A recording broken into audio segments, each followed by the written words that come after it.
The Lone Ranger sold his wardrobe. The Lone Ranger sold his bad dog. Well, you saw him, and you can't hardly know, 'cause times change, I know. On some days, he's more than humble. On some days, he's cold and mad, mad as hell. Well, you saw him, and you can't hardly know. It's so strange. Well, I know. Those lakes of golden water, those lakes of gold are all running out. Well, you saw him, and you can't hardly know. It's so strange. Well, I know. Joy, joy, joy. Work, work, work harder. Sure as the hours. Joy, joy, joy. Work, work, work harder. You say.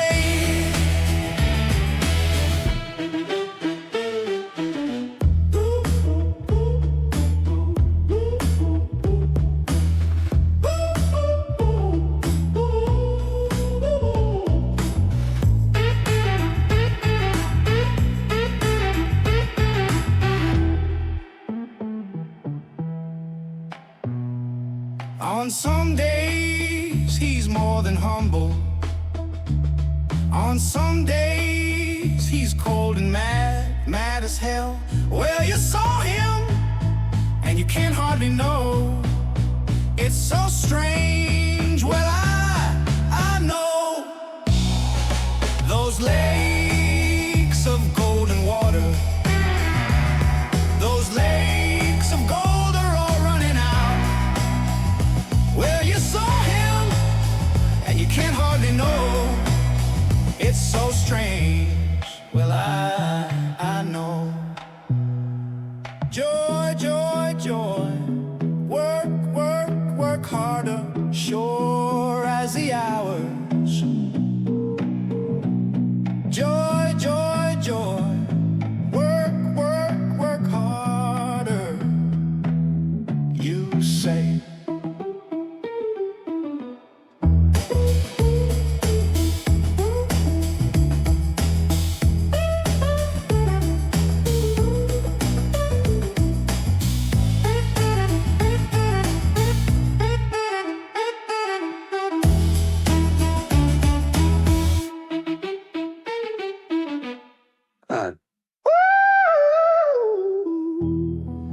Joy, joy, joy, work, work, work harder, sure as the hours.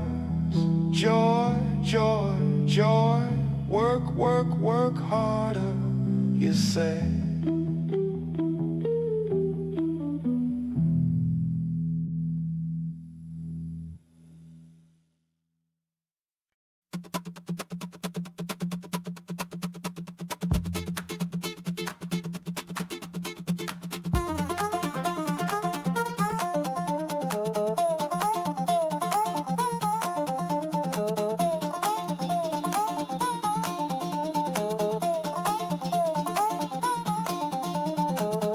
Come along, join the fun, in a world where adventure is never done. Every corner we turn, a new friend in tow. It's time to start the magic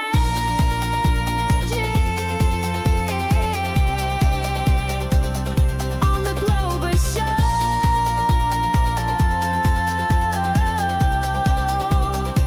It's time to learn and grow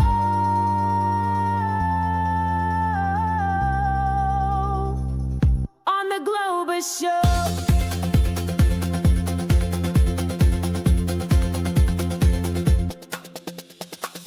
See the sights, so much to know. Across the lands, together we go. Hand in hand we join the flow. Discover wonders in the Globus Show, where every day's a brand new episode.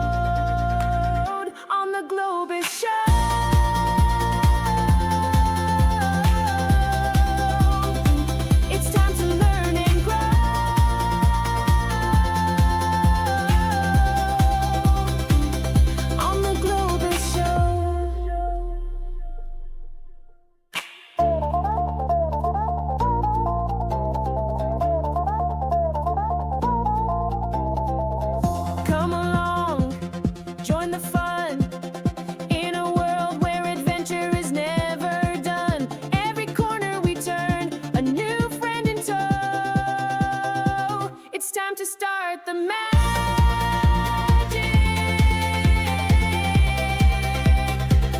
on the Globus Show.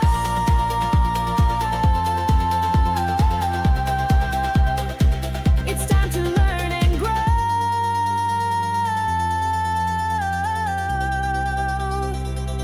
on the Globus Show. See the sights, so much to know across the land. Together we go, hand in hand we join the flow. Discover wonders in the Globus Show, where every day's a brand new episode on the Globus Show.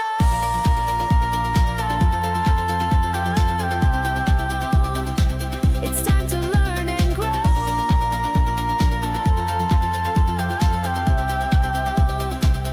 on the Globus Show.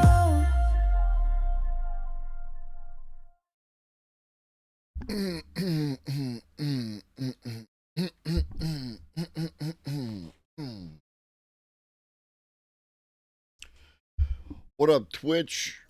What up, bots? What up, lurkers? What up, tiny people in the chatterino? Boy, back with another one. What up, Cosmic?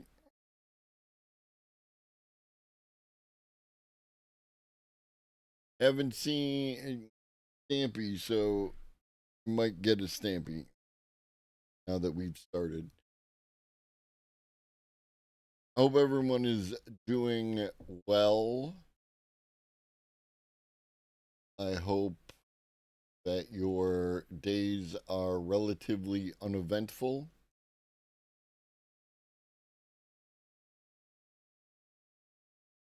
And that if you have events, that they are pleasant. There he is. Want snacks? Yeah. What up, Mince?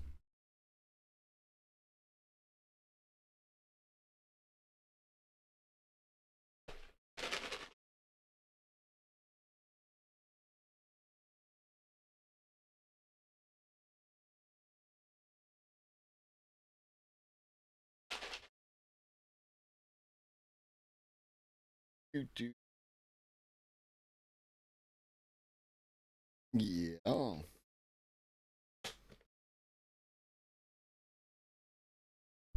Start off with some Stampy snacks.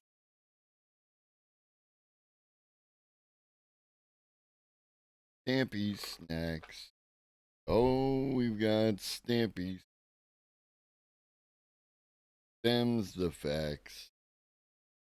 How I adore you.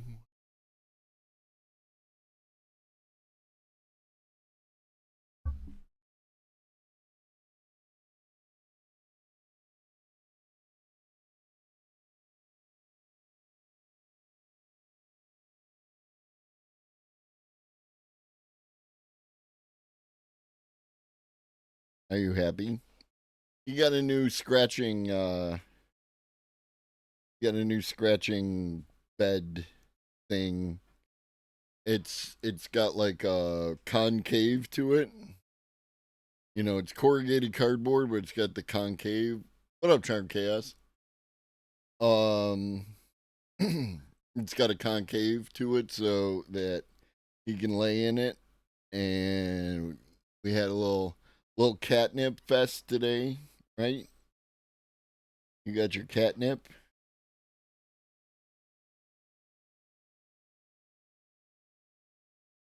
So he's had a good day. And he seems to like it. He was laying in it earlier. I mean, the catnip might help, but you know, it's a easy way to get cats to enjoy something. Are you leaving? Found another snack. Where did this snack come from? Look.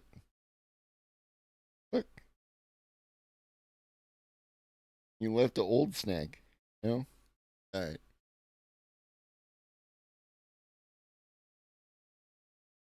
You gotta be down here. You gotta do the The cat tax. There you go. You found it.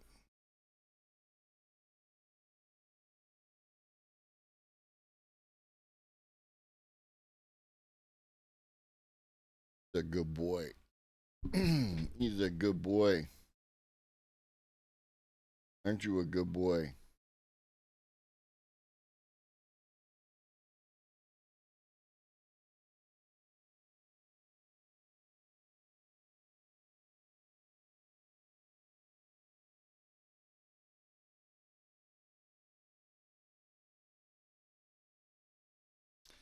All right. Now he's done. He got what he came for. All right. Gonna start off with some Liz the developer off Instagram. Setting the facts straight regarding a bunch of confusion around AI and data centers, etc., etc.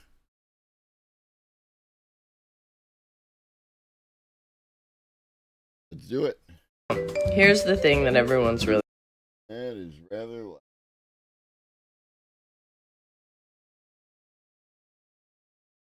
Take care, Charm Chaos. upset about is Elon Musk's personal actions.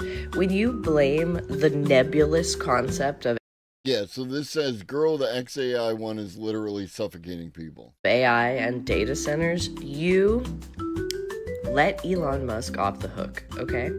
He's specifically responsible for all of the data centers that y'all are super upset about, okay? Those data centers are bad. They're usually built with non-renewable power. They're built with like up-to-date things that may be incidentally fairly like efficient, but what y'all are doing by saying it's data centers and AI is you're letting Elon Musk off the hook. It's not data centers. It's not AI.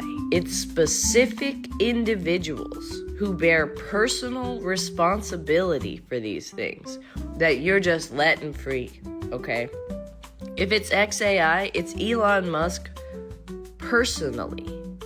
Target those individuals with your upsetness, not me with your gotchas, okay?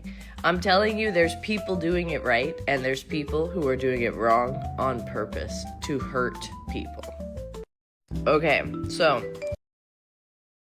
True. What up, old lobster? Stream at this time of year, at this time of day, localized entirely in my Firefox web browser? Yes.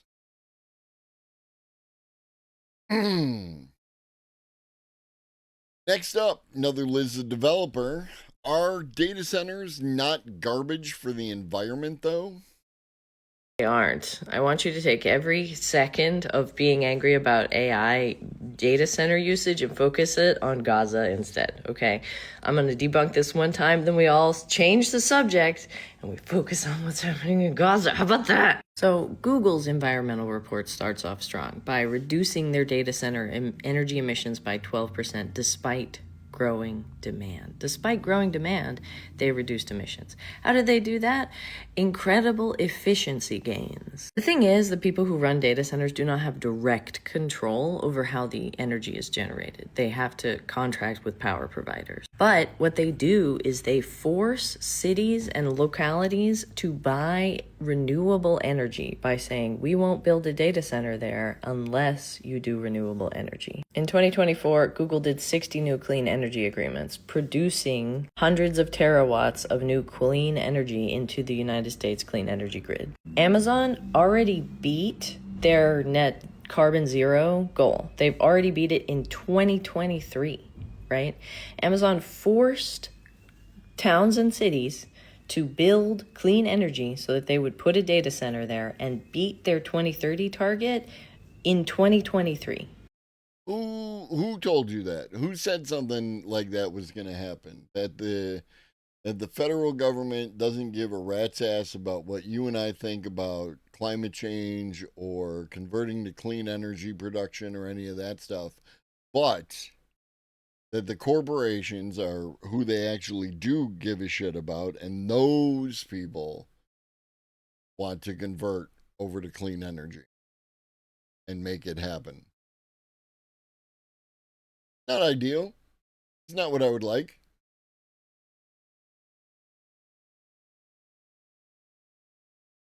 But this is the world we live in. And these are the hands we're given. That's Amazon, the bad guys. Most of these projections that you see are based on the numbers from 2023, right? Like most of the things that you're reading talk about how Google's report is saying that from 2019 to 2023, stuff went way up. And that's true, that did happen. The key difference here is the difference between the 2023 data and the 2024 data, right? This is when a lot of big efficiency gains from AI happen. Individual models are smaller, they use less power, we have more efficient algorithms on chips that use less power and less water because they're direct liquid cooled instead of air chilling, which uses more power.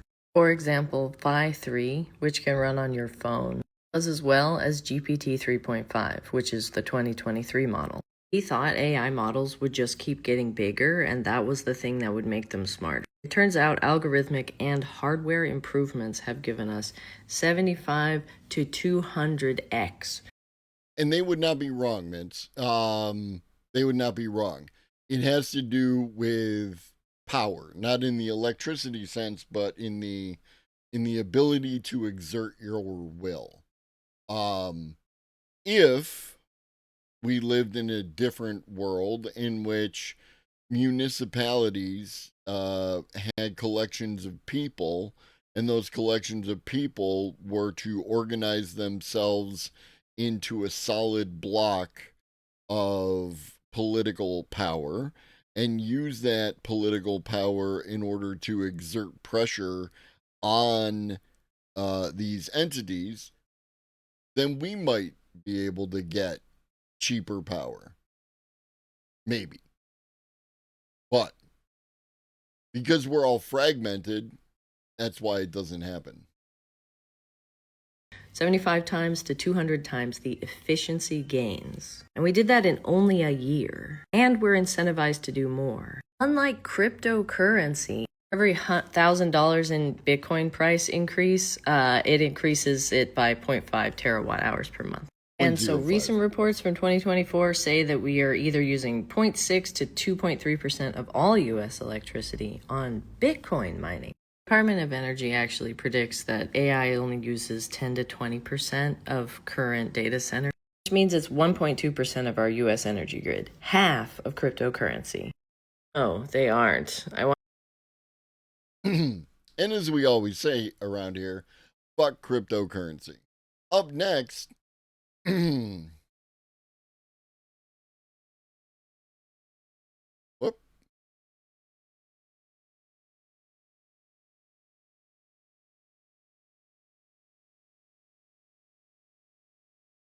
Really still mad about the water usage of AI and the power usage. You want to do something about it? Look, it's specific companies. It's specific city council members. It's specific city planning departments. It's specific governors. It's not the technology, y'all. It's specific nameable individuals. If we want to do something about it, let's do something about it. Let's figure out who's actually responsible as people. Let's make a list of the data centers that are actually bad versus. Right? The people. Don't let them, what up, Pharaoh? Don't let them shift the narrative to AI is doing whatever. Because AI is not doing shit. It's people doing shit. People always do the shit. Yeah, well, we've been fucked, man, since they, they took it from like a public good and turned it into, a commodity, right? So, yeah, like getting the prices to reflect the cost would be great. It'd be phenomenal. Turning it back into a public utility would be phenomenal. But in order to do that, it requires political engagement and uniting into political power blocks and getting certain people elected in order to enact the will of that power block. Ones that are best practices. The Multiverse Research Team is working on this Reddit. It's this one. All big problems are actually secretly a bunch of little We are problems. the board. They don't want you to Lower know your that. shields and surrender your ships.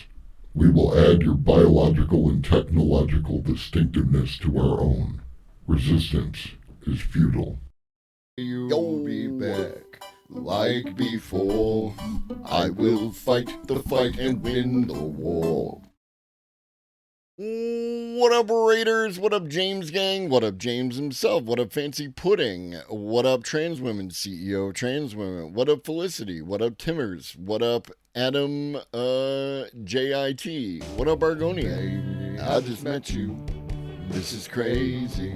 Here's my number. Call me maybe. Thank you for the follow. What up, Crix? Well. We meet again.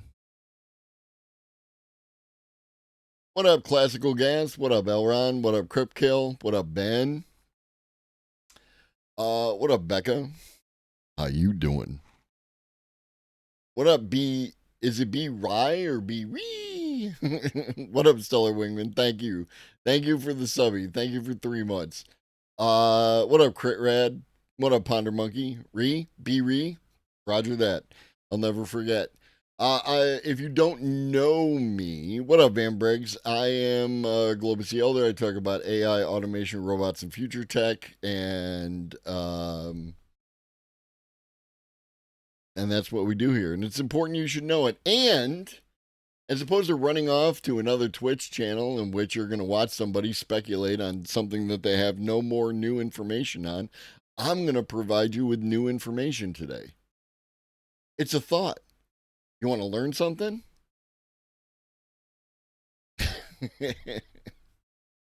Fancy Pudding, just this past weekend, I had a whole adventure with the Fae where it was a thing. It was a thing. Oh, holy shit, it was a thing. But I'm here, and it is now, at least theoretically. One of my friends jumped in a fairy ring. It was obviously the Fae were trying to distract him. I had to defeat a giant under the moon. It was just a whole thing. How do you get a little robot? You if you're on the PC. If you're on PC, then right up there's a thing that you can click and you can choose to be a little robot instead of a little eye person. It's the only way to do it, as far as I know. I was not LARPing. I did go to a Ren fair, but I was not LARPing. It was just a thing that happened. Somebody, the important question, who designed that music list? From yesterday, that's T1. T1 is master of the tier list. Do I take call-ins? I do not take call-ins. I have a very scheduled kind of system. You do what to change your avatar? What up, Digital? Up here, if you're on PC, up here, one of the things that should be is a thing called Stream Avatars. You click the Stream Avatar, and then you can make changes. I'm not entirely sure how all that works, but that's how you do it. That's how you do one of those. And all the world is a stage. And I miss doing the thing, but merely players. I'm going to restart this. I am certain that a bunch of you have heard information about AI and the environment that I am going to disabuse you of right now.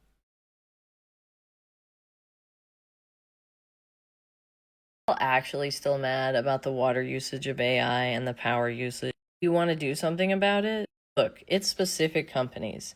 It's specific city council members. It's specific city planning departments. It's specific governors. It's not the technology, y'all. It's specific nameable individuals. You want to do something about it? Let's do something about it. Let's figure out who's actually responsible as people. Let's make a list of the data centers that are actually bad versus ones that are best practices. The Multiverse research team is working on this Reddit. It's this one. All big problems are actually secretly a bunch of little problems. They don't want you to know that. They want you to think that it's AI. It's not. It's Elon Musk and other specific individuals. EU actually forces data centers, even ones in the United States, to report on their sustainability. If you want people in the European Union to use your product, you have to report on the sustainability of your product. There are things we can do, stuff that works. Cloud actually gives you your monthly carbon footprint estimate. Here is the one for the Multiverse School. So that's about 57 miles of car. I could reduce this by switching my region, which, yeah, I'll probably do that this week. This is actually from my Factorio server, so, Anyway, yeah, let's actually look. Let's look at the numbers. Let's find the people responsible for bad data centers. Let's hold people accountable. And I'll post a video once I have lowered my website's carbon footprint. I'm down to have the discussion. Come with sources, good sources. Come with primary sources. This one is not good. It's published in 2021. AI costs 1/1000th of what it used to cost in 2021. And all the data from the study is from 2018. This stuff is moving so much faster than that, we can't be using old sources. A lot of the other things reference this paper. It came out in 2023, but references GPT-3, which was trained in 2020 and is one of the largest and most expensive models ever trained. A lot of articles and projections were based off of the idea that we thought AIs would just get bigger. I found that smaller models that use less power are way better. They've been outperforming the big models since 2023. All big problems are actually just a whole bunch of small problems. But Elon Musk wants you to blame the technology and not him personally. Let's quantify the impact here. I'm actually still mad about the So, yeah. I had a convo with someone today talking about people losing jobs to AI, and I said, no, companies are implementing AI, which is causing jobs to be lost. Blame the right thing. Their brain broke for a second. Fair. China is literally making them way smaller and better and cheaper. Better is subjective, but the rest of that is generally correct. There are some spots where there are cheaper models from the United States, but I would say broadly, yeah, because what they're doing is open source. All right. ChatGPT is not a search engine. Is basically just a fancy search engine. I really need people to stop saying this. I think that comparing large language models to search engines actually really undermines people's understanding of some important limitations. I think that a lot of people have an incorrect mental model of how... This is crazy. Here's my number. Call me maybe. Thank you for the follow. generative AI works, in part because they've heard a lot about... Difficult to say. Classical gas. Overall, I would say at this point in time in AI, not necessarily in robots, absolutely, and in dark factories, absolutely. training data. And so what they're imagining is a search over that training data for information. Large language models... If you use the app, assuming the mobile app, Stream Avatars is just under the stream window on the left side. If you're on mobile, you may need to rotate to vertical orientation to see it. It will show a +1 on the icon. There you go. Thank you very much, Van Briggs. I mean, you could be correct, Cripkill. One of the, I mean, I would need to understand your prompt, right? But assuming that you did, the best work to the best of your ability and you use stuff that, you've got better results out of other models, I would be hard pressed to disagree. Like, dedicated image models tend to be better, in my opinion. Models do not retrieve information, they generate information. When you input a question as a prompt into ChatGPT, it's not searching through some training data for an answer. That data, in fact, could be long gone. Basically, all that's left after an extremely complex training process are model weights, like statistical echoes of data. And that is why the answer to your question could be very wrong. But it could also totally be right. The statistical echo related to what is the capital of France is going to be Paris. But these statistical echoes for, say, an essay prompt for my class could result in a scholarly citation with a title that totally sounds like it should address that topic, but doesn't actually exist. And yes, some large language models are connected to the internet now and have the ability to search as part of providing a response. But it's not that it's verifying information that it's generating, it's adding additional context to that generation. In the same way that the conversation you have leading up to that question provides additional context for the answer. Similarly, these days, Ben, yes. Like even in your AI overview, if you do a search for something, you will usually see some kind of link back to something, right? What up, Minnie? I hope you're doing well, homie. a large language model is not just regurgitating information that already exists. ChatGPT can absolutely respond to a question that has never been asked before. So ChatGPT doesn't get stuff wrong because stuff on the internet is wrong and it's just spewing it back out. It gets stuff wrong because it's built to be statistically probable and linguistically fluent, not verifiably accurate. I mean, ChatGPT is basically just a fancy. And then finally, in Elon Musk total haha news, company behind Grok stole the entire code base, sold $7 million in stock, and peaced out. Elon on Twitter is like, this isn't even alleged. He downloaded the entire code base. The logs prove it. He admitted he did. I wanted to highlight Hoff's point here. We don't throw stones at security teams here, if there is a security team, but we do have some questions, right? So like, obviously you can download all the code locally. This is very common. But then how was he able to exfiltrate that code in bulk, use some sort of external storage device, maybe not via the internet, or a number of other methods of how he might have gotten the entire code base off of his device without tripping some sort of alarm? As Chris says, this would lead us to assume that the developers probably have admin access to their device, no USB restrictions, no volumetric controls, meaning they can upload as much as they want without an alarm going off. And maybe that they only found out about all this after the fact, right? He dumped all the stock and quit. So they were like, let's look into what this guy did right before he left.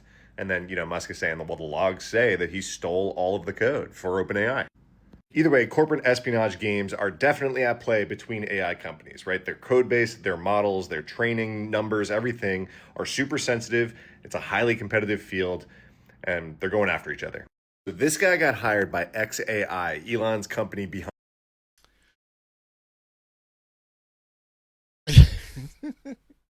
Elon's just bad at his job, whatever his job is supposed to be. All right. Let's take a look at some positive AI news. Artificial intelligence boom across Africa from the BBC. As the use of AI language models saw with... Everything that Elon does is stock manipulation. It's blatant. I don't even know. Like, there's nothing for me to say to that. You know what I mean? Like, he'll just come on the internet and do some shit which will either like tank the stock or, bulk it up or some bullshit and then buy or sell in response. What up, Maddie? He's not good enough to be a James Bond villain. AI-powered websites becoming a part of daily life for millions around the world. Some in Africa, though, are concerned it's being excluded from Western-focused software.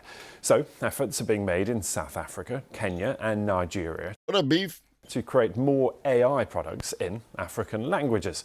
Now, researchers have recorded more than 9,000 hours of local speech to open up the new technology to more people across the continent, as Pumza Fulani now reports.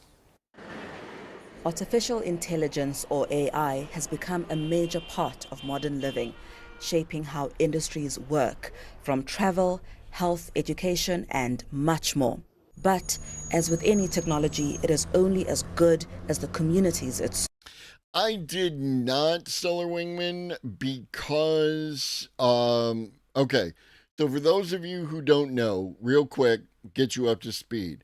There's a lawsuit against Anthropic by a bunch of authors that say that they illegally used their stuff to make Claude. The judge already ruled that the use of books in training the AI is transformative and therefore it's fair use. So that's done. The at issue that was left was the fact that they used pirated books in order to train their AI before realizing that it was better for them to go out, get copies of the books and scan them in and create their own database. But they're still on the hook, potentially for a ridiculous amount of money because of the piracy. And they settled with the authors. However, the judge said, hold on a second, because the judge feels that the attorneys for the plaintiffs may not be doing, like they may be preemptively settling rather than taking this actually through the process. So he kind of put a pause on everything while he sees all the details of the settlement. So that's where we're at with that. What up, Andy? It's not piracy, it's not stealing, it's piracy. It's just making a copy. How has Elon not put out a cologne called Elon Musk yet? I'm with you. Like, I mean, you'd figure. Serves. And in Africa, that's a problem. Africa is home to a third of the world's languages. Despite this, in AI development, those languages are missing. Critics say the issue is a lack of investment and readily available data. What's funny, Minnie, is you mentioned South Africa, and South Africa stands as an example of how if the international community unites to leverage its power against a particular foreign government for its abuse of certain citizens under its purview, that it can actually make positive change in the world. Relevant. What up, Kensai? You see, many of... Yes, it's not piracy, it's privateering. I prefer to say freelance archivist, but you know, what up, Reed? the well-known AI systems are trained on English, Chinese, or European data sets, what researchers call high-resource languages. But for millions of people across Africa who only speak indigenous languages, this means being left behind. Yet local experts say the opportunity for AI to help solve everyday challenges in Africa is immense, if designed with local languages in mind. Pharaoh, is it real?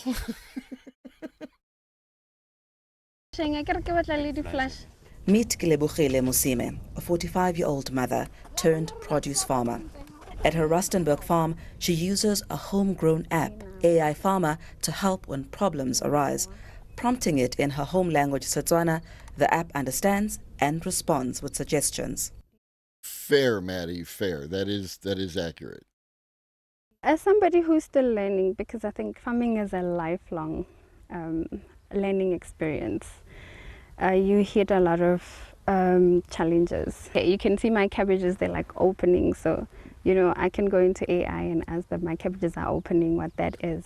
But such language-savvy tools are extremely rare, and AI needs massive data to work well. A new project called Africa Next. I like in the middle of that link, it says 3D home splice. Next Voices may help with this. Its researchers have created the largest known data set of African languages. Across South Africa, Kenya, and Nigeria, they asked everyday people to talk about everyday things, from farming, schooling, and healthcare, in 18 different local languages. You need some basis to start off with, and that's what we hope the African Next Voices is. And then people will build on top of that and then add their own innovations. The data will be free for developers worldwide. For tech business Lelapa AI, who build digital models in African languages for banking and telecoms firms, this could be a game changer for their customers. In the very simple sense, you want people to have agency over their lives.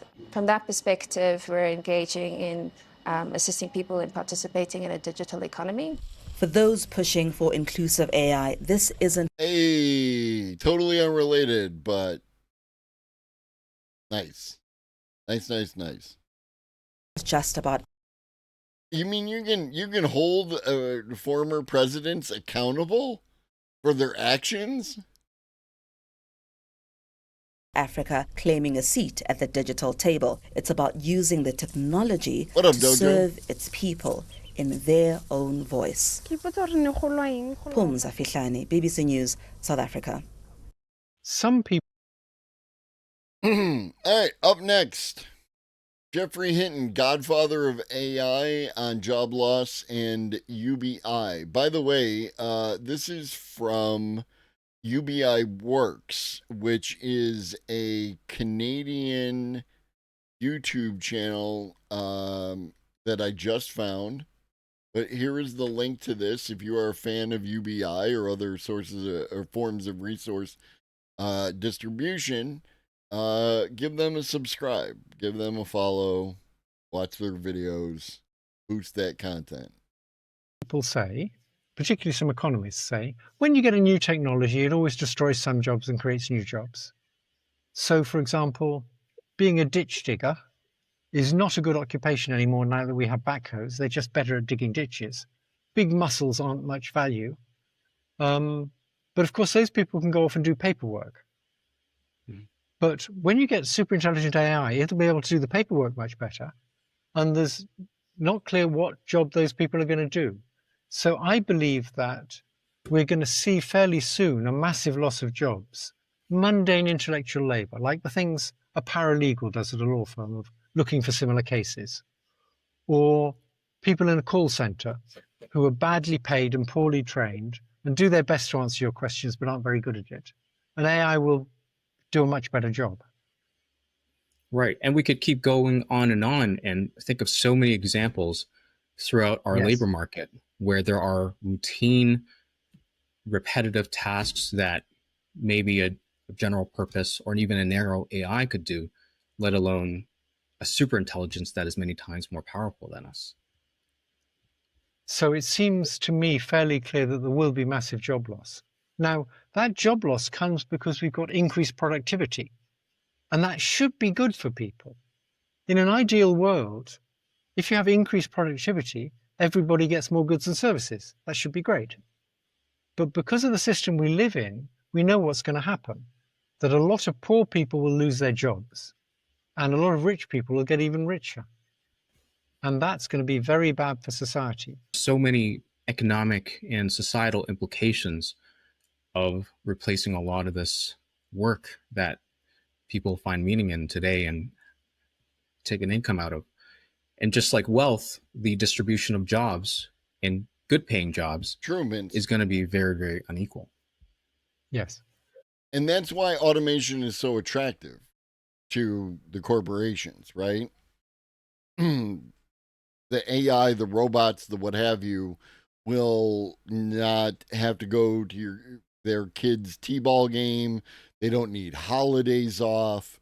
They can work more than 8 hours. They, you know. What up, man, Cheetah? It does. Increased productivity does equate to abundance. The distribution of that abundance, however, is the problem.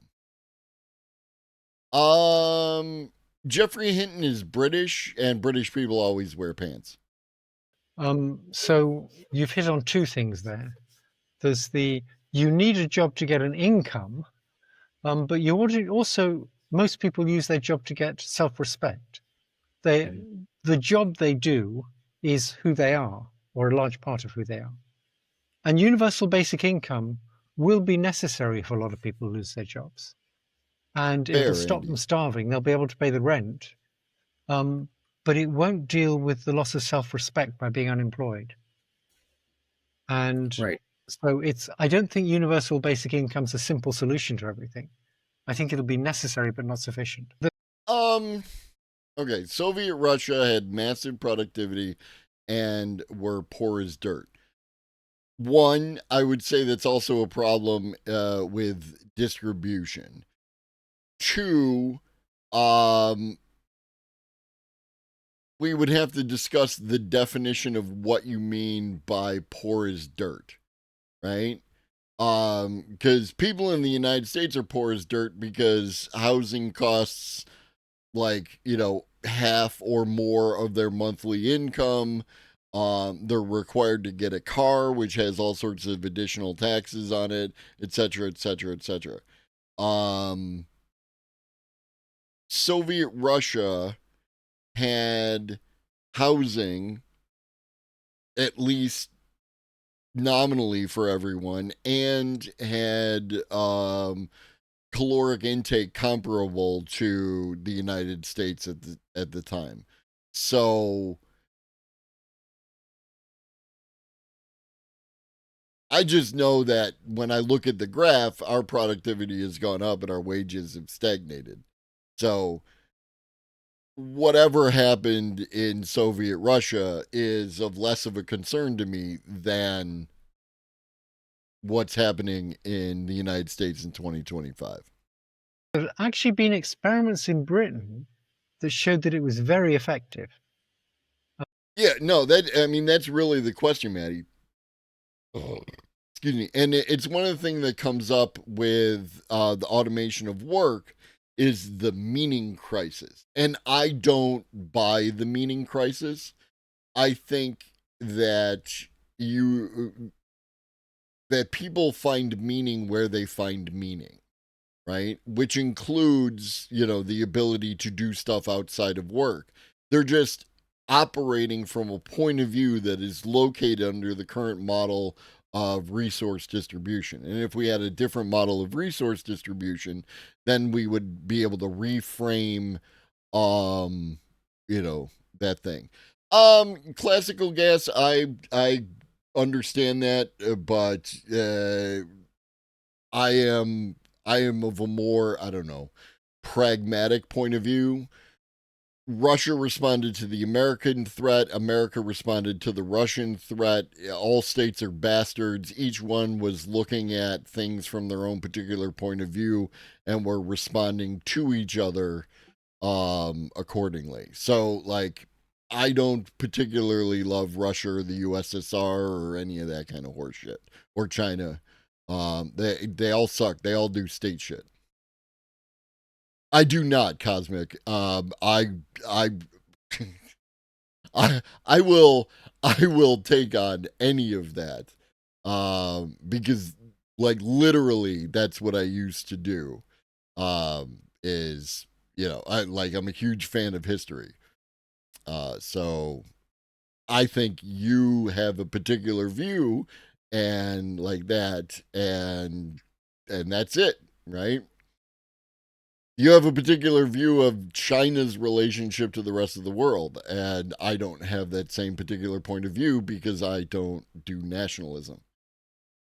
There's actually this situation in 1930s Russia where they released the movie Grapes of Wrath to show just how poor Americans were. Everyone's response in the audience, if they're so poor, why does everyone have cars? Fair. And it was an experiment, I think it was done in Wales. I'm not sure of all the details. But what they did was they took orphans, people who grew up in orphanages, and got to the age of 18, and then they're kind of put out into... Oh, you're fine, Mancheetah. Get your point. I would rather you get your point across with a wall of text than not be understood. You know what I mean?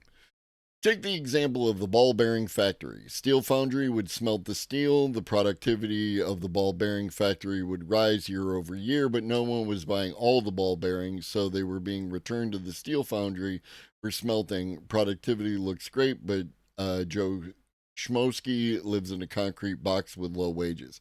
But Joe Schmo, first of all, taking everything you said as writ, right? Like, my first response to what you wrote was citation needed. I would need an example of that thing actually happening. But given what you just said as fact, taking it all as fact, Joe Schmosky still has a house. And there are people in the United States in 2025 who do not. So who's actually poor?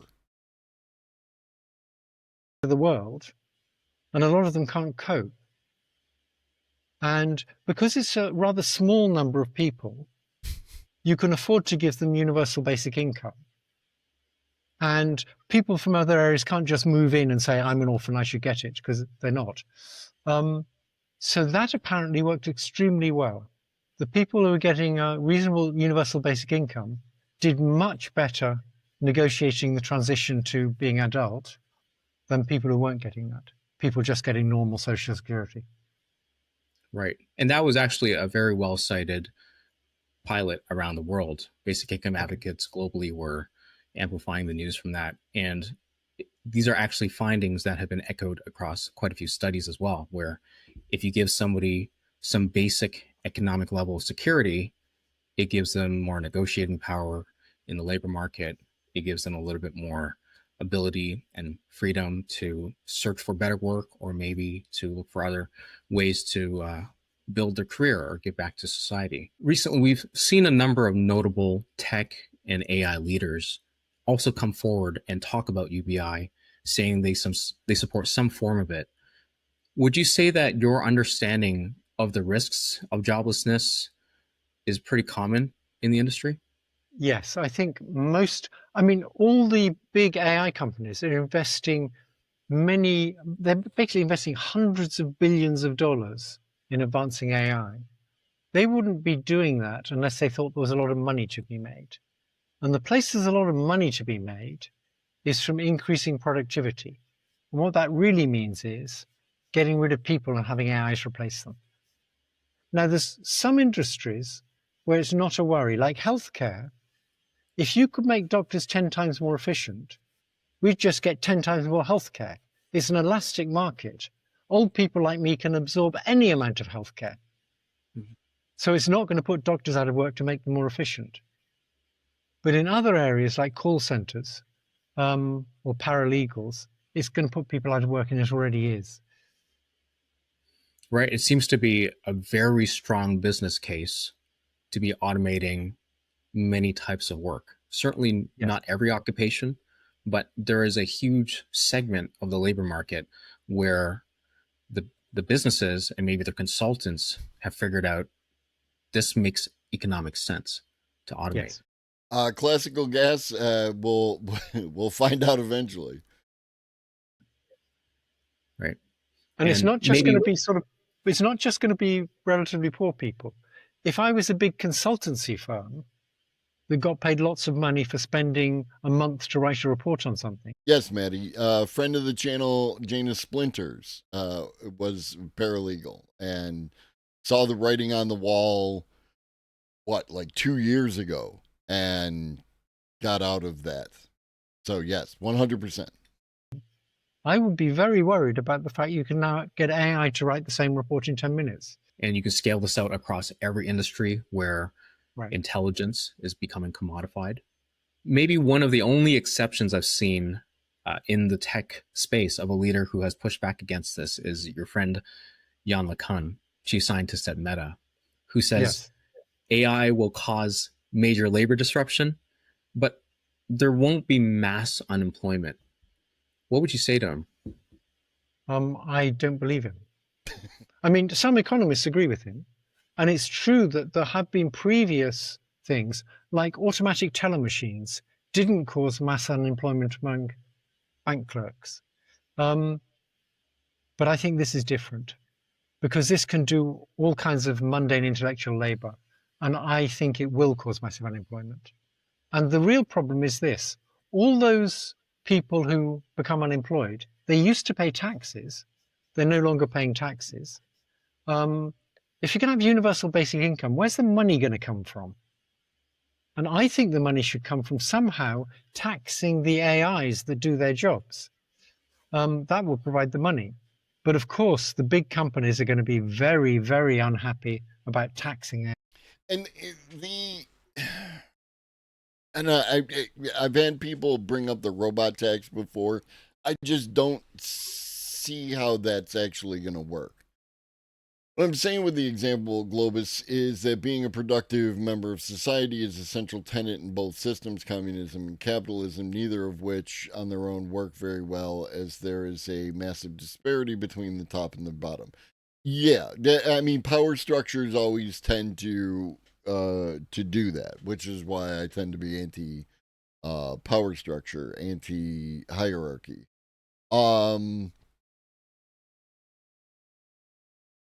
So yeah, like, I mean, I don't disagree that there are, whether or not your example is accurate to history, I can say that such a type of thing can and does exist in the world, both in all societies. It's happening right now in companies, you know, in the capitalist world as well, right? Like where people do artificial inflations of stuff in order to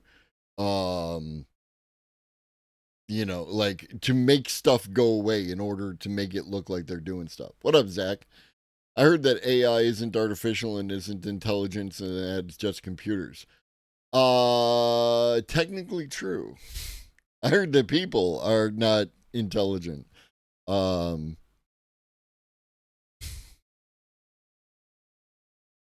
It's a thing.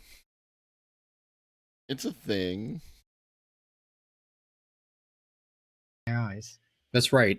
There's certainly a lot of interest in UBI these days and a lot of questions on. I would say, Dojo, like to get involved in your conversation, I would say that like decentralized power can I'm a fan of purpose-built hierarchy, right? Like that the hierarchy is temporary and it's built to purpose and then dismantled once the purpose is no longer available. The problem is when hierarchies begin to hang out and become established power structures, you know. Forcing decentralized, but forcing anything tends to be problematic. What up, low observable goat? The problem with taxing the robots / AI is that the money over a long period of time still gets extracted from the capitalist system, so eventually it gets to the point where there isn't enough profit to be taxed. Sure, right? Like we have the stuff. What is the best? What is the best what?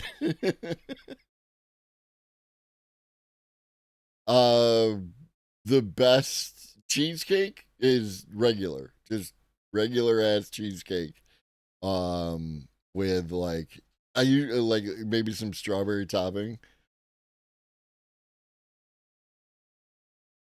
I bet the Nordics are handling it. These bastards are always getting things right. Norway stopped doing FM radio as a recent example. Why is stopping FM radio a good thing? How this could work.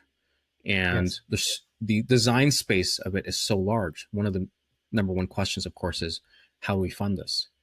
People, yeah, and that's the thing, is that people generally want autonomy, even if they don't know. Hi, low observable goat. But like when given autonomy, real autonomy, right? Autonomy. Okay, I was gonna drink a water. Oh really? Listen how much water I drank. Wow, that's really cool, dude. Yeah. Yeah, okay. What up, Shanna? When given autonomy, along with the resources to execute an autonomy, people will generally do the things that they would do.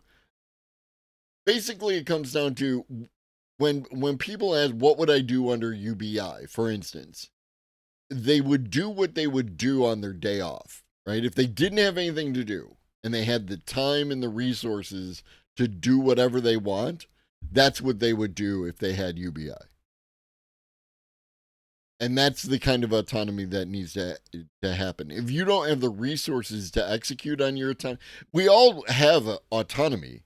You can, and this is a joke when it comes, like, there's this one woman at work who likes to ask me if she can go home. And you can leave anytime you want. You have the autonomy, right? You can literally leave whenever you want. It's whether or not you can come back that's the problem. And that's that lack of autonomy. UBI, what? Classical gas. Resource distribution. UBI might not be the best format or best term, but I do believe in resource distribution. I'm just using UBI as a generally understood shorthand. You're somewhat libertarian. I am I am a classical libertarian. I'm an anarchist. Not really an anarchist because I don't like ists and isms and all that crap, but generally speaking, yes, I'm an anarchist. I mean, I'm not against the idea. Ultimately, Manchita, I'm about policy and results, right? How do we make sure that everyone has a house, for instance, as an example? That's what I care about. Everyone needs to have a house because everyone needs a place to live. And by house, I do mean apartments and everything else, right?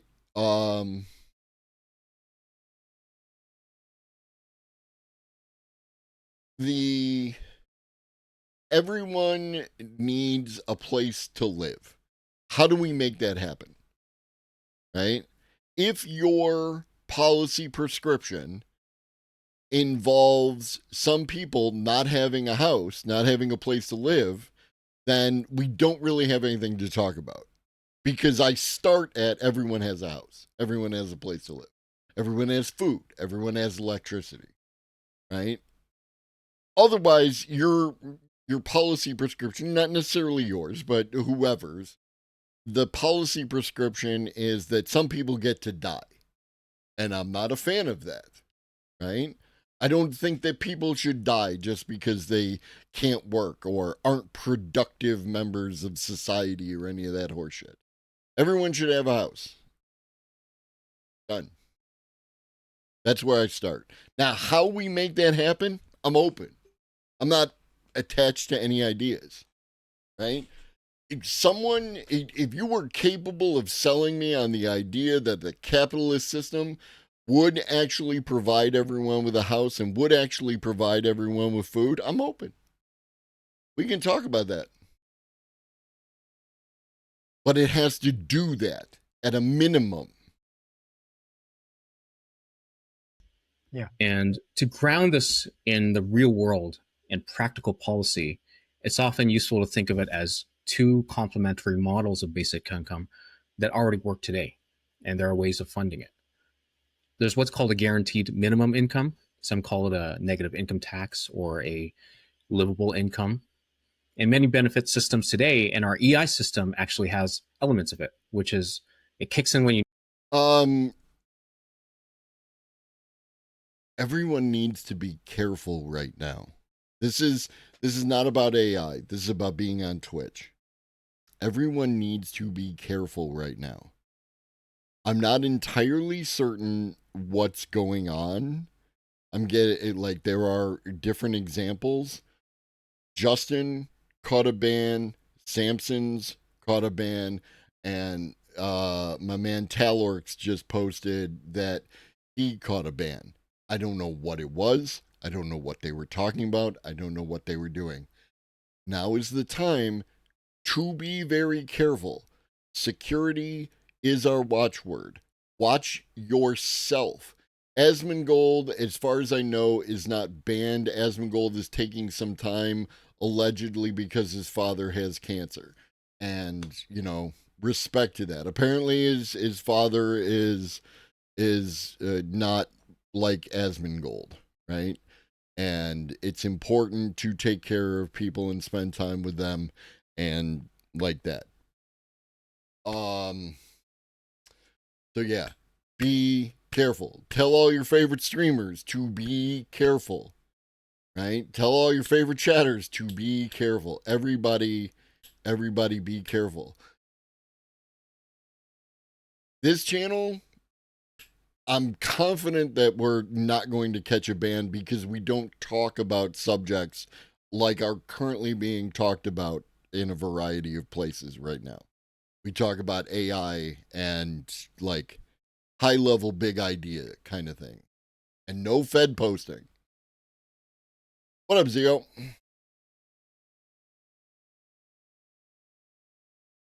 Delia? I don't know who that is, but yeah, I'm just everybody be careful. Need it, and it keeps you out of poverty. And these What could up, be Ribbons? paid in any which way. It could be paid by tax dollars or other means. Well, of course, people do fall through. So I understand this is a little dry what they're talking about. These are serious people talking about a serious subject. But I think it's an important little thing to talk about, and then we're going to move on to other stuff. What up, Ratatos? Kits like UBI Works are pushing for a more broad-based guaranteed income measure to maintain a basic level of standard of living for everyone. And of course, this seems to be a clear policy option to help those who are displaced.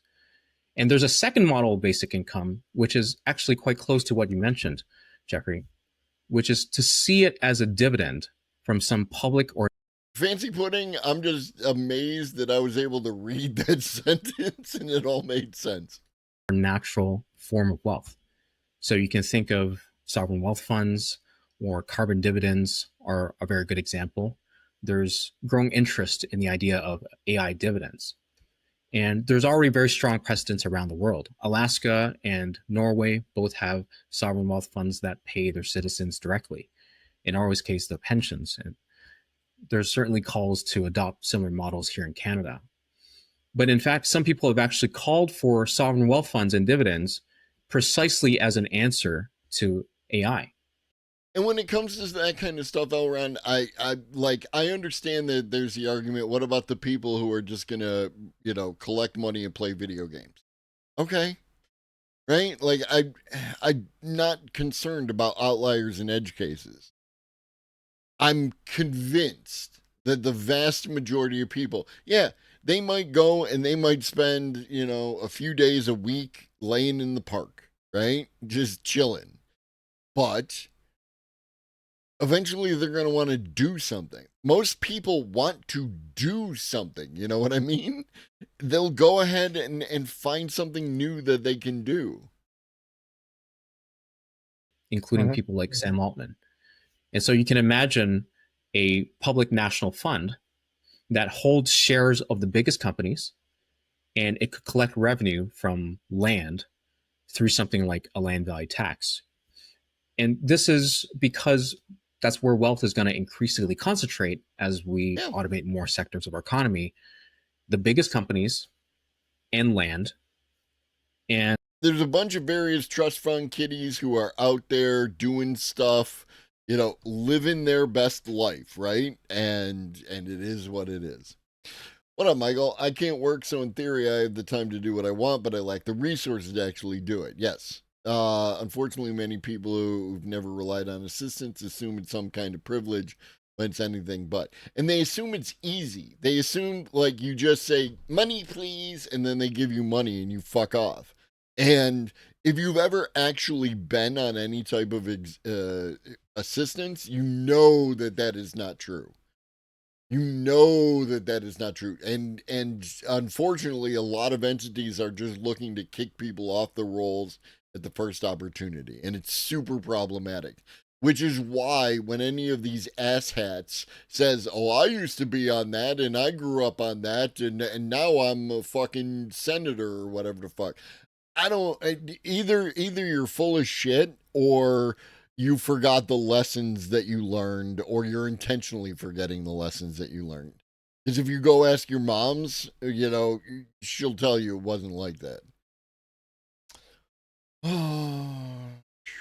Might be the person that cures cancer, so I have no issue with them doing that. Like sometimes what people need is a chance to just sit back, chill, and think about some shit, right? Like one of the things that my wife does is she'll intake a whole bunch of information and then she'll kick back and like take some time to like synthesize that, and some creative entity comes out of that process.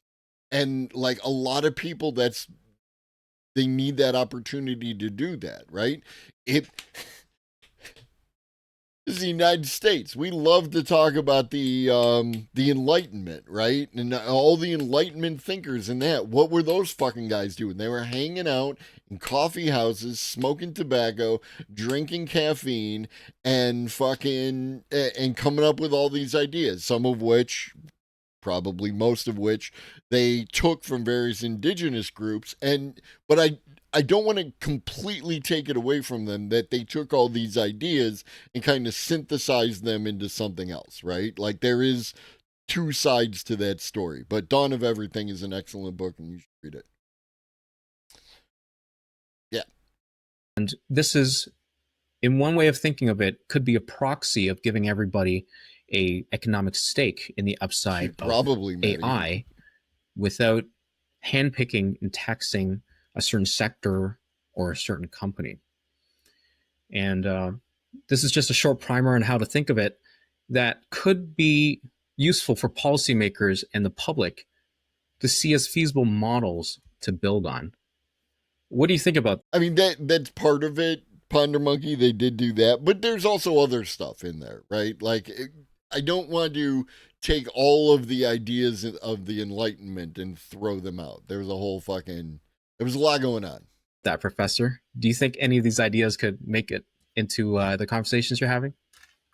So if you take the first model you talked about, where it's seen as negative income tax, you can view that as the natural extension of progressive income tax, whereby having negative income tax if you have a very low income, you're just making the tax system more progressive. We should be going in the direction of making the tax system more progressive. Tax the rich more and the poor less. And so the first model of negative income tax for people with very low income seems like a very good model to me. I just want to play devil's advocate for a second. If we were to steelman the other side on the topic of job automation, we've often heard this response that, yes, there will be jobs lost. We've seen this before. It's always the case, but there's going to be more jobs created. Maybe better jobs, jobs that allow us to focus on higher order tasks. Well, if you look at it, Mince, from that point of view, it's like people are always looking for meaning. People are always looking for purpose. The romanticization and the packaging of labor in the U.S. mythology gives you the pre-packaged purpose, right? Like, I find purpose in my job. You know what I mean? I am providing food for people in a hospital. I take my job seriously. I think that it has like a intrinsic moral value. I think that it is, that it is an important thing to do. And there's this thing called the comfort cart, right? Like, and the comfort cart is the thing we send out when people are like terminal, things don't look good. And it's like, got like fruit and muffins and that kind of stuff, coffee, hot water for tea, that kind of thing. And I take that fucking comfort cart exceptionally seriously, because the shepherding of the dead and the dying and the taking care of those they leave behind, I think is a huge, like, that there is huge moral value. Like, if you go back in the day, the people who did that back in the day you know, like that's a really important job, right? Like people who would wash the dead and people who would wrap the dead in you know, not bandages, in cloth and things like that. Whatever your culture did, right? Like this is the American version of that, right? And like when I set up this little thing that's got the creamers and the sweeteners and all that shit in it, I don't want you to have to make a decision when it comes to getting some coffee, right? I don't want to put that on you. You shouldn't have to dig through shit to find the sugar or the equal or whatever it is you're into. It should be just there, right? Like that is my thinking around it. Whatever you're looking for, it's just there, right? Because I'm trying to make this experience for you. I'm not trying to add anything. It's going to suck. Someone you care about is dying. Someone you care about, something bad happened, right? And I'm not trying to add to your shit. It's Asks, I really love to dig into this because I think it's the crux of the debate. Yes, I agree. What is your response? And my thought is that a super intelligent AI is unlike anything we've ever seen. It's very, very different from just a new machine that does something more efficiently. I mean, people used to make clothes by hand, and then they made clothes with machines, and there was massive unemployment. But then eventually they got jobs doing other things. But super intelligent things are going to take away nearly all the jobs. And the idea that there's going to be jobs that are still okay when you have super intelligent AI is quite dubious. I think the job of an interviewer, for example, will disappear too. Super intelligent AI will be able to do a better job of interviewing me. You can see it in his face. AI took my job. So I sort of completely disagree with Jan on that. Right. And so, unlike previous industrial revolutions, where we created things like we saw the loom, we saw automobiles, it still allowed us to do other new things that weren't automated yet. But could you say that this time, with general and then eventually super intelligence, we could be nearing the end of the path of discovering what can and can't be replaced in terms of human work? Yes, I think anything intellectual can be replaced. And eventually we'll get dexterous machines too. That manual dexterity is lagging behind, but the robots are getting more dexterous all the time, and eventually it'll be physical things as well. I think intellectual things will be replaced first and then physical things later. So my advice has been, if you want to train for anything, train to be a plumber. That's probably good for another 10 years. That's a really interesting example. Of course, we all need a plumber, but we can't all be a plumber. Right. And could we extend this to other types of jobs that share those attributes? Right? Yes, that need anything that hands. requires manual dexterity in awkward circumstances. Like if it's all routine, if it's a sort of modern house that was built from a computer plan, you can probably maintain it with robots easily. But if it's an old Victorian house where none of the angles are quite right angles and things are falling apart and you have to dream up a way of making it work anyway, I think it'll be longer before AI can do that. Right. But not forever, because we're Not already forever, beginning no. to see crazy developments in humanoid robots these days, Yes. which can do figure one, showed the robot doing laundry, which is menial housework you might not even pay somebody to do. Right. It's still not doing it as well as people, but it's getting there. It reminds me of this recent paper from UC Berkeley. I love your take on this, Professor, where they polled almost 3,000 top-tier AI researchers, and they predicted about a 50% chance that all human occupations will be automatable sometime around 2100. Yeah, man, I mean, it really, when you are presented directly in your face with that entire continuity of general human existence, right? You are born, you exist, you do stuff, and you die. It like it really renders the world into like sharp focus, right?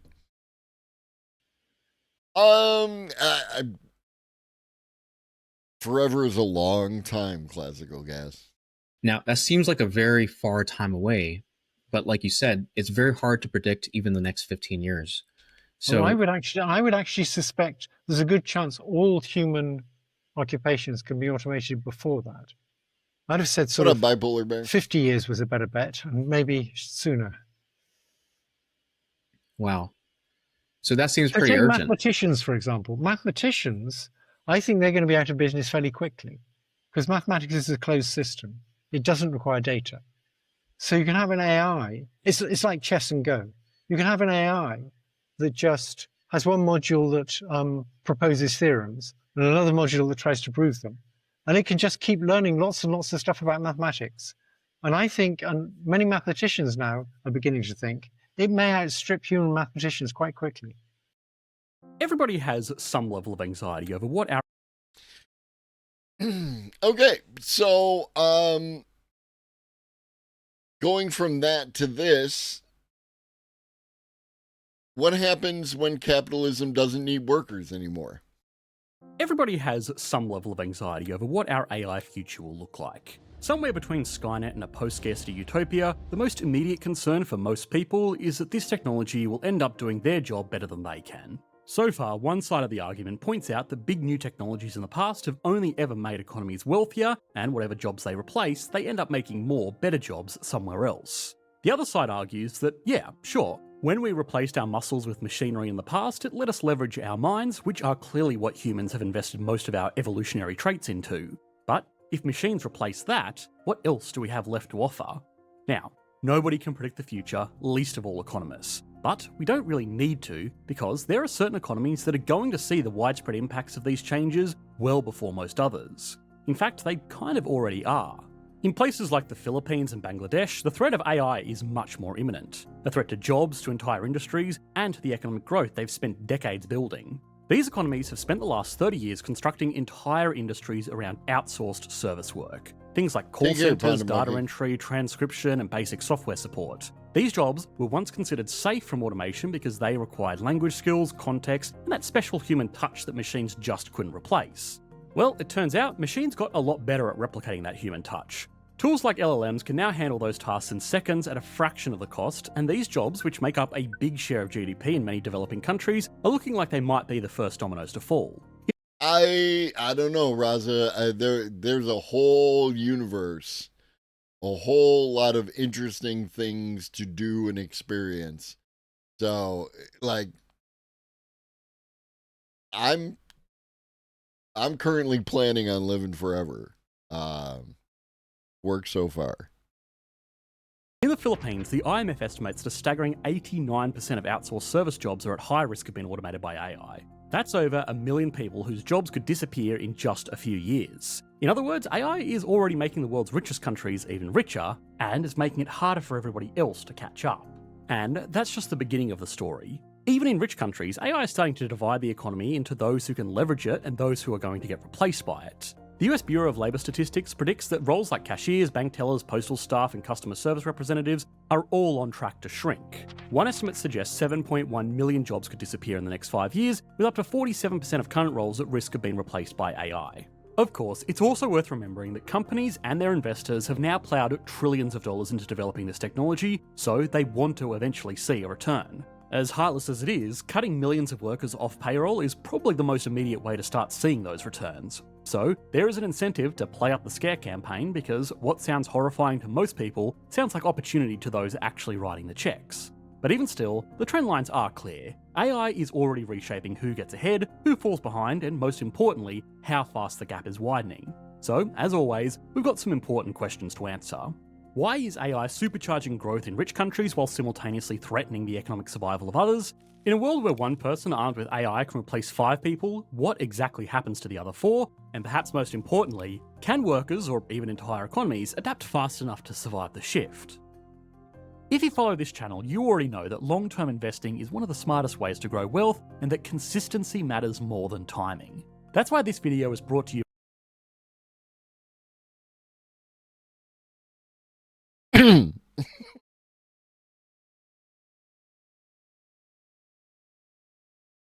normally I like to let people play out their commercials and whatnot, but no. There was a bunch of nothing, gibberish. Flip flobical, flip tobological, flip snobicals. It was a bunch of gibberish, bro.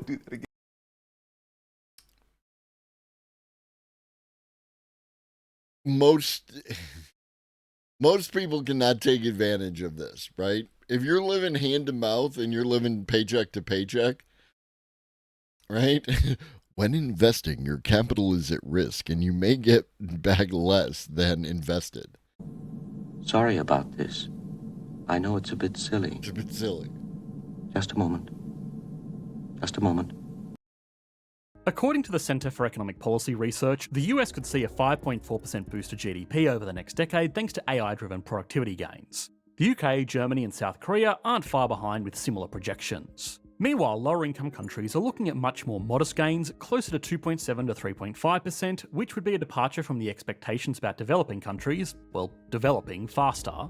The Philippines is a good example. For years, it's been one of the world's premier destinations for business process outsourcing, a $37 billion industry that includes customer service, billing, transcription, and tech support. The tech sector employs more than 1.3 million people and contributes over 7% of the country's total GDP. But here's the economic nightmare scenario. Most of these jobs are exactly the kind of repetitive, text-based tasks that large language models like ChatGPT are rapidly learning to automate. Jobs in the Philippines are at high risk of being replaced by AI, and it's already happening. Roughly 2/3 of outsourcing companies in the country are now using AI tools to cut costs and speed up workflows. Major US companies like AT&T, Google, and Accenture outsource work to the Philippines, but if AI can perform the same task faster and cheaper and without requiring health insurance, vacation days, or human resource departments, those jobs will be amongst the first casualties. Bangladesh is in a similar boat. Its outsourcing sector has grown to 400 firms employing over 80,000 people, but the vast majority of that work still centres around customer service, transcription, and data entry, which again is precisely the kind of job that AI is becoming increasingly capable of automating. If AI can deliver the same quality of work at a better speed for significantly less money, there's simply no compelling economic reason to continue outsourcing. A single slot in a server rack could soon replace an entire call centre in Manila or Dakar, and that means companies could start to reshore, bringing jobs back to wealthy nations where local automation can rival offshore labour on price. That completely flips the script on the entire outsourcing model that emerging economies have built their entire growth strategies around for the past 3 decades, and it's a big reason why the gap between wealthy and poorer nations is set to widen after a few decades of these economies actually slowly catching up. AI also rewards exactly the kind of special. Not sure what you mean, Zach. Are you talking about simulation theory? Skills that are hardest to scale globally. Building and training large AI models requires advanced education, reliable municipal infrastructure, and access to advanced technologies. Those resources are overwhelmingly concentrated in wealthy nations. That means the most valuable AI jobs are also the least accessible to workers in emerging markets. And when workers in those... That's true, Raza, and that's why I think that, like, I make the argument that artificial intelligence on its current projection is the thing that's going to break capitalism. Yeah, so simulation theory. The most, like, I find simulation theory interesting, right? Just not particularly compelling because there's no way to prove it, and there's no change to my behavior if that is in fact the case. I know, but it's actually an interesting thing to talk about. The best argument I've heard for why a universe would be created by some higher level being is to actually do the thing that we're attempting to do, right? Because if you run a simulated universe and that simulated universe can create a super intelligence, then you can look at the whole of the thing and follow a trend line in order to reproduce that in your universe, right? The higher level universe.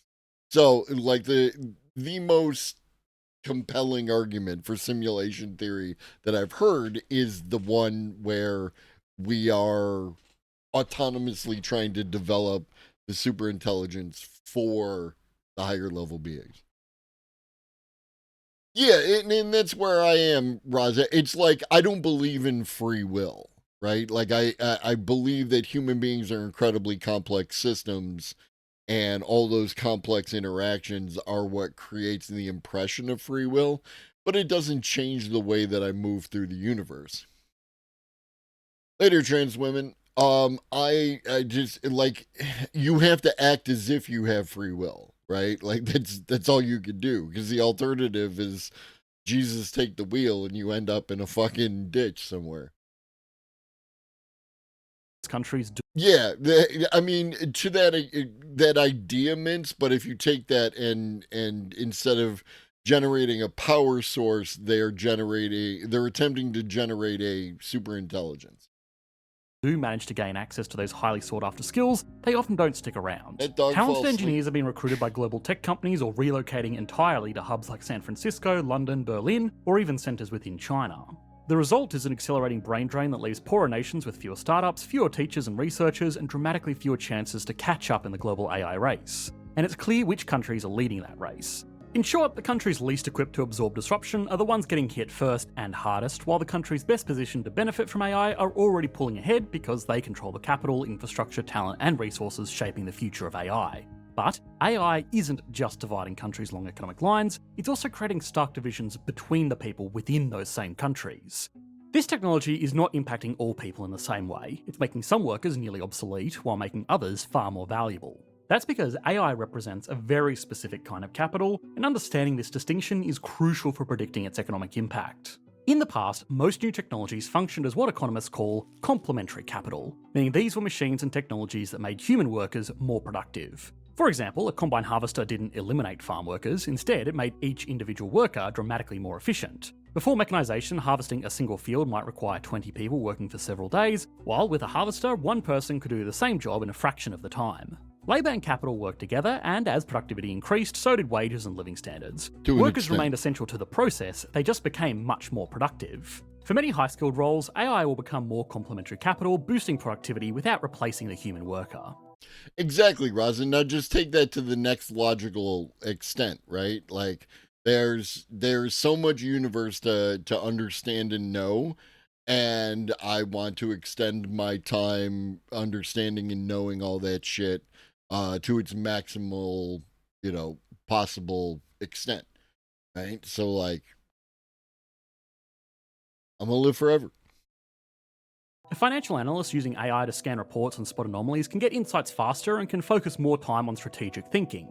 A doctor leveraging AI for diagnostics can spend more time on direct patient care. In these cases, AI multiplies what skilled professionals can do and makes their expertise more valuable in the marketplace. But for more routine, process-driven work, AI increasingly acts as what economists call substitutive. I mean, ultimately, we're going to find out either way, Raza, right? Like, either I will, in which case, or I won't, in which case.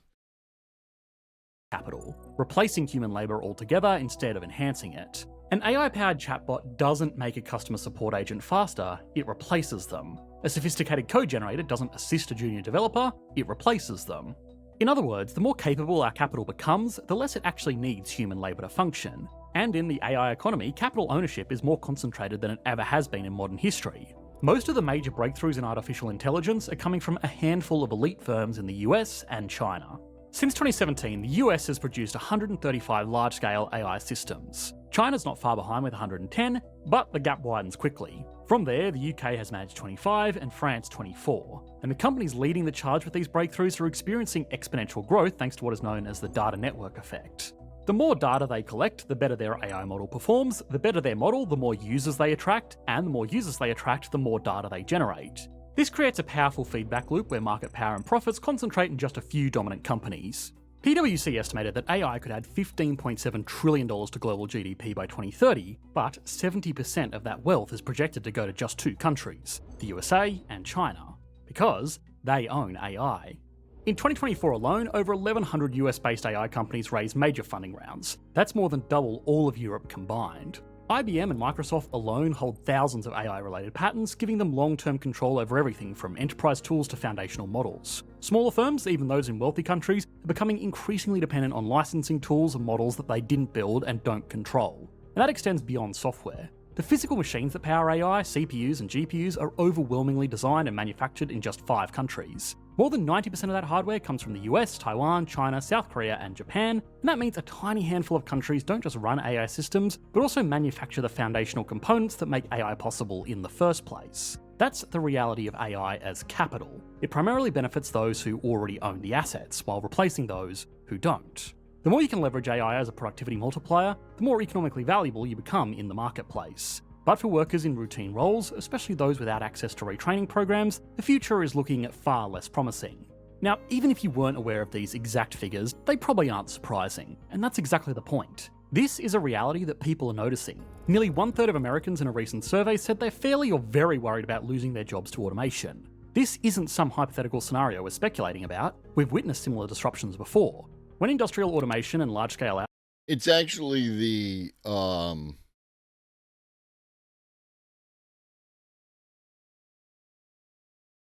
these people over here who are not at all worried that concern me the most, right?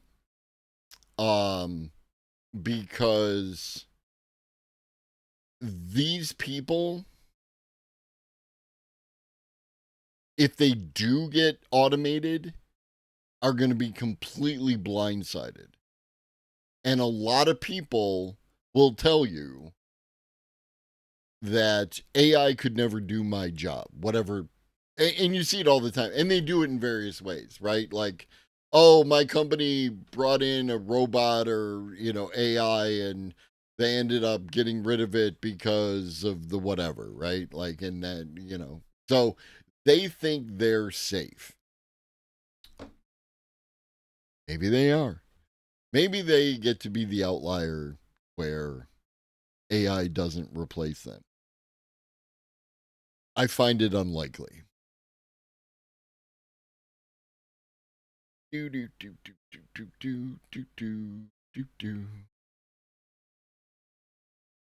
were? It hit manufacturing hard, especially in places like the US and Western Europe. In America alone, more than 7 million factory jobs disappeared between 1980 and 2010, and most of them didn't come back. These factory jobs may have been replacing US workers with Chinese workers, but there is no critical reason why human workers couldn't be replaced with clankers. The Midwest bore the brunt of this economic transformation. Cities like Detroit, Cleveland, and Youngstown were once packed with well-paying jobs in steel, cars, and textiles, but then came robotic welders, computer-run assembly lines, and cheaper labour overseas. Suddenly, those stable middle-class jobs evaporated, factories closed, unemployment spiked, and entire local economies started to fall apart. The consequences extended far beyond simple job loss. A lot of these towns saw life expectancy drop, opioid addiction rise, and schools struggled to keep up. The jobs that eventually... What up, boss? Better version of what they tried to automate will be out in a year, and that may stick. Yeah, that's the thing, right? Like, always remember that whatever it's doing, it's the worst it will ever be. Steel plant that used to have 100,000 workers can produce the same amount of steel with 10,000 workers or less. Yeah, 100%. AI could never do my job because I can do it significantly cheaper right now. Yes. Until you can't. Human doctors might just become placebo devices. Yes. Is clankers derogatory? Yes.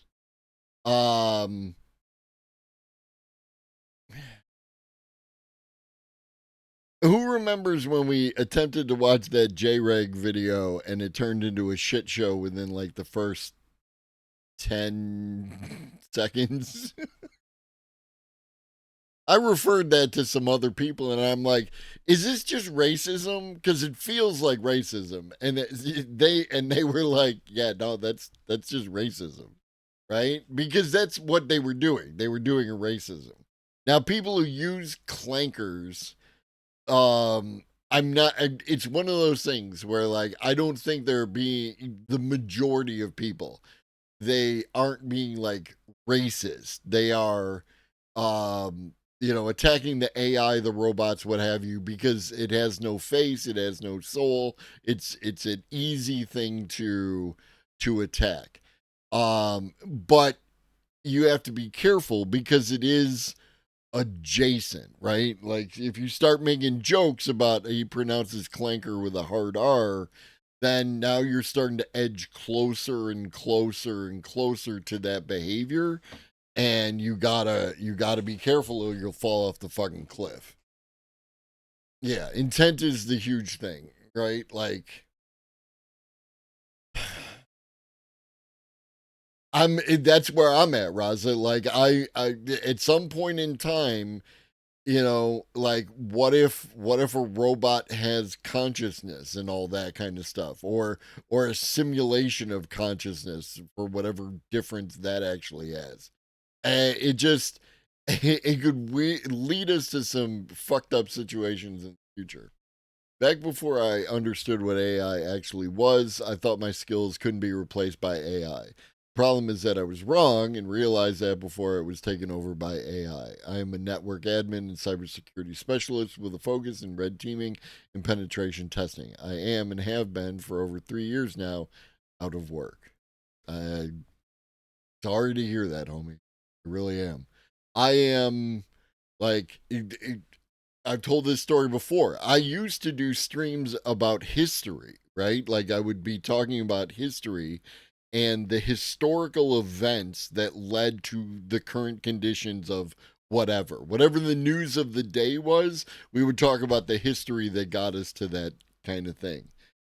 And I used to make art a lot, and then the AI came for the art, and I was like, hold up, this is something new has been added. Even AI got to practice cloning Kendrick. Lupe, hold my beer. Text FX, mimic Kendrick Lamar. Actually did return often paid less and didn't offer the stability or benefits that had previously supported entire communities. The UK experienced something similar. We'll see, Michael, the lawyers themselves are in a privileged position because they are going to argue against and argue for legislation that prevents AI from taking their job, right? And that's the kind of institutional power you need to protect your shit. So it's distinctly possible that they will, in some fashion, be very resistant to that change, and we'll just have to see how that goes. Coal mining, shipbuilding and steel plants across northern England and Scotland shut down as automation and privatisation took hold. Even today, places like Sheffield and Sunderland still lag behind the rest of the country when it comes to income and social mobility. The lesson is clear. Even when the long-term picture improves, the short-term impact of technological disruption can be devastating. And once inequality takes root in an economy, it becomes extremely difficult to reverse. So, what can we actually do about this looming challenge? Because at this point, it's clear that AI is already transforming the global economy, but whether it deepens existing inequality or helps us solve it depends on the actions that countries and individuals take in the coming years. First, the good news is, we can already see... You're not wrong, Raza. I'm not talking about capability in that sense when it comes to lawyers. I'm talking about legislation, right? There are people who are currently pushing for legislation that even if you have a truck that is 100% full self-driving, fully automated, safe, all that kind of shit, take care, Stellar Wingman. Even under those conditions, you still need to have a human behind the wheel, right? Which is flawed thinking, in my opinion, but that type of legislation keeps people in a job in which they are surplus to requirements, right? They'll basically sit there and watch the robot do its job, which to me sounds like hell, right? That sounds like worse than doing just a really boring job. It's doing no job at all. My job is to watch the robot do the work, right? Like that kind of thing. And that sounds like hell. But like, you can see how under those conditions, lawyers could make it mandatory that you have to be represented for purposes of the law by a biological entity or something along those lines. See what's coming our way. In lower income countries like the Philippines and Bangladesh, the frontline effects of AI are unfolding in real time. These economies show us which jobs I mean, Elron, like it's gotta be a thing, right? At least you got other people to hang out with when you're a pilot like that. This will be one person on their own. Jobs go first, where the risks are highest, and what happens when governments act or don't. For example, the government of the Philippines has launched a national AI strategy with the goal of retraining over 1 million workers by 2028. Bangladesh, meanwhile, has released a draft policy framework focused on developing AI talent, modernising its education system, and supporting tech startups.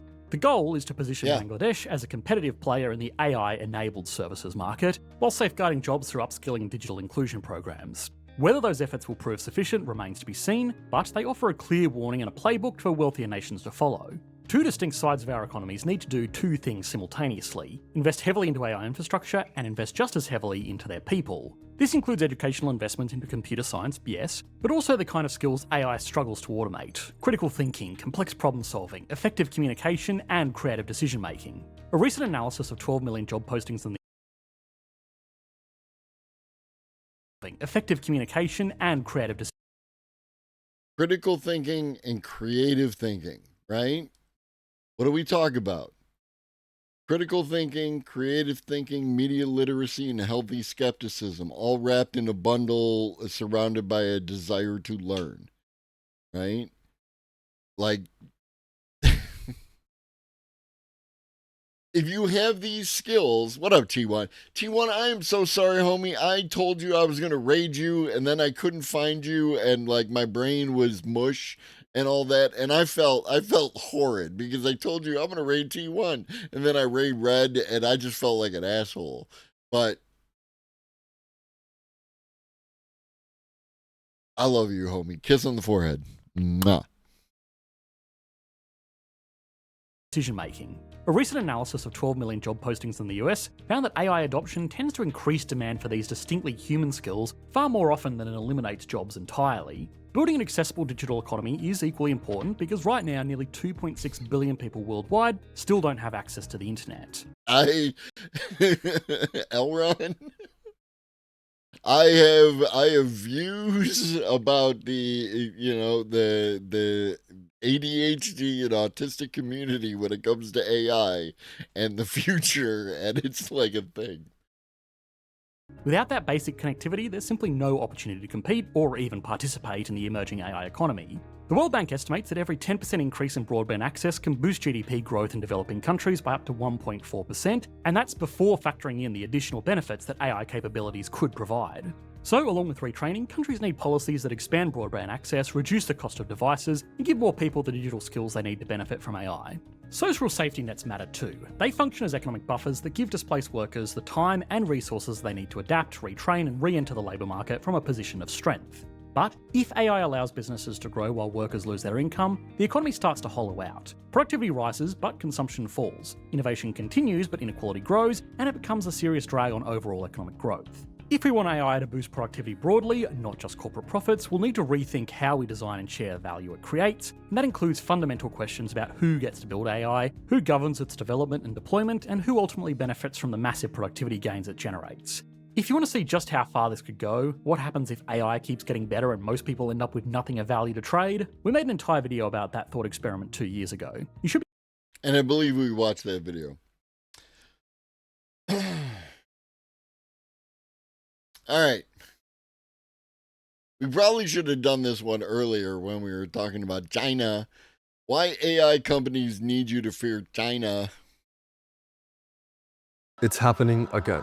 In his Oh, yeah. By the way, this is from the dipshits who made the 2027, the AI 2027 video that we watched, which also made you fear China.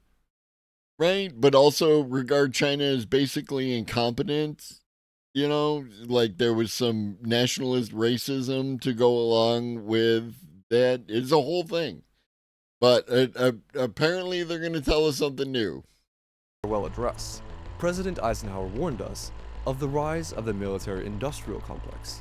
In Biden's farewell address, He warned us of the tech industrial complex. And something super weird happened recently. Poll after poll shows the vast majority of Americans agree AI needs regulation. I mean, currently AI companies are regulated less than a taco cart, which is just insane. And yet, despite this, bizarrely, big tech almost successfully lobbied Congress to ban states from regulating AI entirely for 10 years. 10 years. Once you understand propaganda and you begin to see it everywhere, it's just like...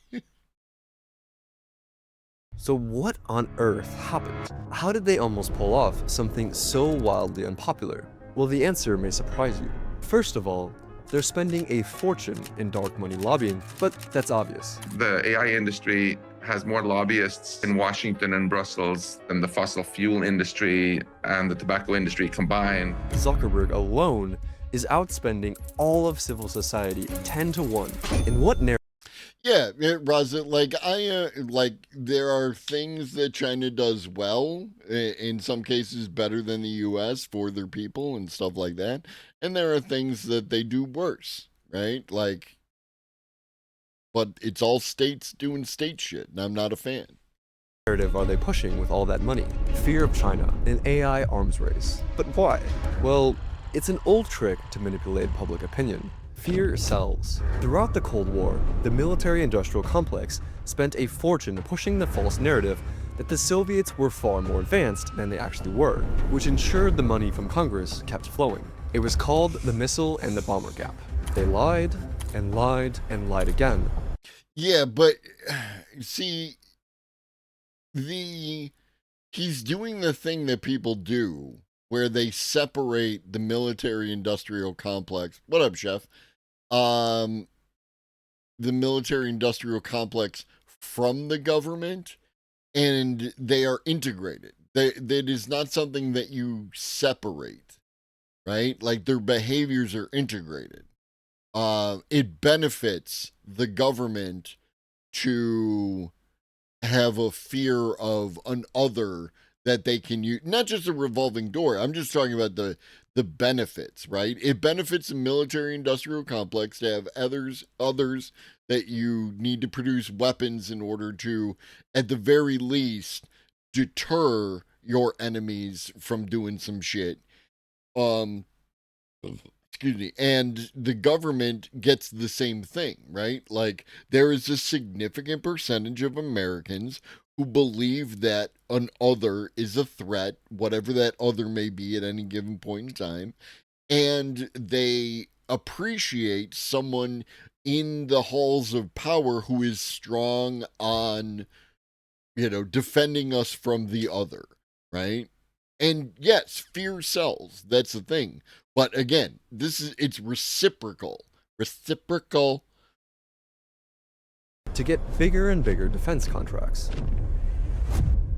Now, obviously, there is some amount because the idea that the military-industrial complex just lied to the U.S. government in order to get those big contracts is undermined by the idea that the CIA is a government organization that knew this stuff, right? Like, the whole national intelligence apparatus exists to find out how good the other is at doing what they're doing, you know what I mean? And that's not the military-industrial complex, that's the government military-industrial complex. It's a whole unified entity. Competition between the US and China, but big tech is lying and exaggerating like crazy to terrify Congress into giving them whatever they want. And what they want is fat government contracts. But again, no, because of the thing I just said, right? Like, yes, they're doing that, right? Like, because we have to beat China, because... Can you take hats in a dignified and sophisticated manner? You mean like a weenie? Okay.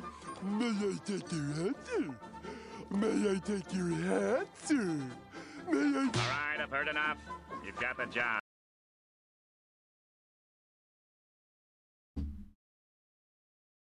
And zero democratic oversight. Now it seems like not a day goes by without another big AI company announcing a giant contract with the Department of Defense. But are we actually in a race? Yes. Let's go back in time. We are in a race. January 2025, China challenged years of American AI dominance with the release of DeepSeek R1, wiping more than $1 trillion off the American stock market.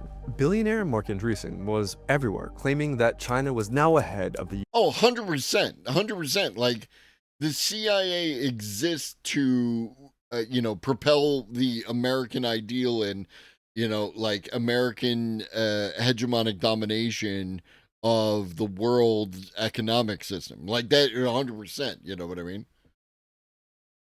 US in AI. Well, are they? According to the AI researchers behind AI 2027, there are 3 main pillars that would decide a US-China AI arms race. China, previously thought to be years behind, had potentially closed the gap to mere months. So if China supposedly had their foot on the accelerator, why wouldn't they completely catch up or even surpass the US? China has amazing AI talent, a big infrastructure advantage, and top-notch companies. 100%. The answer is that the country that holds the real power over who wins the AI race isn't China or the US. It's Taiwan. The most valuable company in the world right now isn't Microsoft, Google, or Apple. It's Nvidia, because they are supplying the GPUs, or AI chips, fueling the entire AI race. According to the researchers, the whole AI race comes down to one thing: computing power, also known as compute. AI companies are spending as much as they possibly No. It's not just compute. It's not one thing. Anytime anybody tells you it's one thing, they're lying. They're just lying. They're just lying. Nothing comes down to one thing. There's a whole bunch of different factors that contribute to any particular situation, right? Some you're aware of, some you're not. Yeah, super reductive, right? can on computing power. Hundreds of billions of dollars, because the bottleneck to scaling increasingly smarter AI systems isn't money, it's cutting-edge chips. But here's the catch: Nvidia doesn't actually manufacture those chips. That job falls to Taiwan Semiconductor Manufacturing Company, or TSMC. Which is the reason why you're seeing more chip fabs be built in the United States, right? Like, because we need more chip fabs for these purposes, right? We do. I'm not saying that we don't need more chip fabs. Being a fan of AI and the future that AI presents and all that kind of shit, and from the point of view of these companies, it's just one component. It's not just compute. It's also the quality of the models and the quality of the data. I mean, he said it comes down to one thing, and he's got three things showing up in the fucking visual. So I don't even know what he's on about. They've been working together since 1998, which shows just how long the two companies have relied on each other. TSMC depends on equipment produced by American. Mini, yes. Like, unfortunately, yes. These people over at Species Documenting AGI with their little fucking Shoggoth thing, they suck at this, right? Like, they are just pumping out straight fear-based propaganda in order to get clicks. But hey, this is America, and they have 77,000 subscribers. So they're right and I'm wrong. And its allies, putting it within the US sphere of influence. Taiwan and China have been geopolitical adversaries ever since the Chinese Civil War between the PRC and the ROC ended in 1949, with the ROC retreating from it. What is this? What is this? This is not how this happened. This is not how this happened. The Republic of Korea, the Kuomintang, escaped China and settled on Taiwan. And like the Chinese Communist Party wasn't able to go after them because they lacked the boats to transport sufficient manpower to the island and take it. Right? Like that's how this all worked. It's not like they're two rivals, one being based in Taiwan and one being based in China. That's a much later. Yes, hoi for shit. ROC ended in 1949, with the ROC retreating from mainland China. Okay, to at the least island he of said Taiwan. it, but the since visual 2022, was wrong. The US has banned companies like Nvidia from selling top-tier chips to China. This left China with almost no good options to obtain the best chips. Crazily enough, roughly 20% of all of China's chips come in from smuggling. You could get paid $1 million per suitcase of GPUs you bring into the country. But the rabbit hole keeps going. The same ban has also torpedoed China's own chip-making industry. Before 2022, all the best Chinese-made chips were made using special silicon chips called wafers, made by TSMC.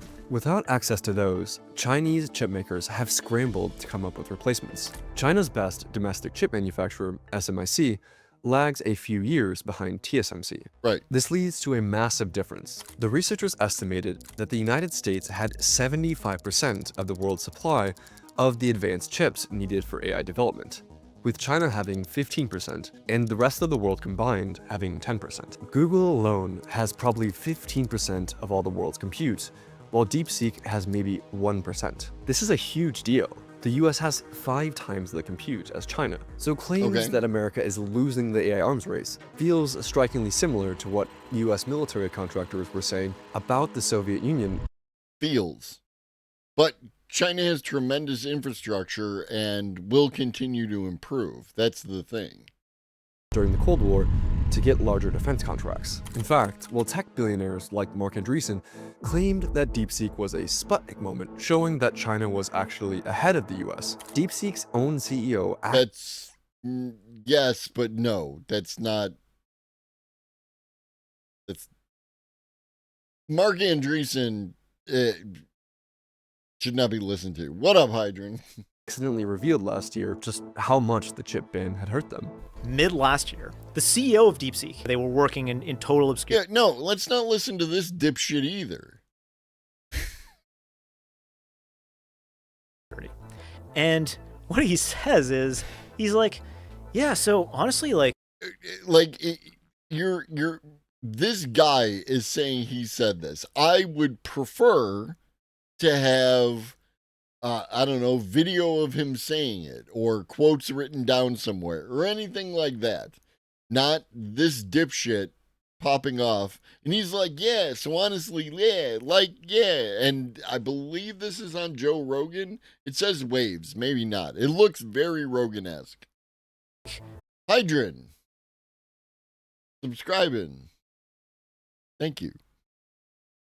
Didn't get an alert. But I appreciate you, homie. We're really excited and doing this AGI push or whatever. And honestly, money's not the problem for us. Talent's not the problem for us. But access to compute, these export controls, man, that's a real problem for us. Oh boy. Nothing can stop us on the path to AGI except access to compute. He who controls the chips controls the future of AI. So when it comes to the first pillar of AI development, compute, the US is winning by far. But there are 2 more major potential bottlenecks that could actually tell us if we're in an AI arms race. Because it doesn't just take advantage. No, we're in an AI arms race. That's the thing. We are in an AI arms race. Whether or not we should and how close they are and everything else like that is entirely that is something we could talk about. But there's an AI arms race going on. It's happening. Chips to train smarter AI models. You also need energy. China has surpassed the US in energy, but that power means nothing if China doesn't have the AI chips they need. And the US has enough potential energy sources that it could unlock that energy won't become a bottleneck for AI. Besides the new solar installations and revived nuclear reactors, for the last decade, US gas power plants have only been running at around half of their total capacity, meaning that the US can grow energy production even without building new plants. Energy, while critical, won't be the bottleneck that slows the US down enough for China to catch up. This guy says, fuck climate change. We can just crank the knob to 11.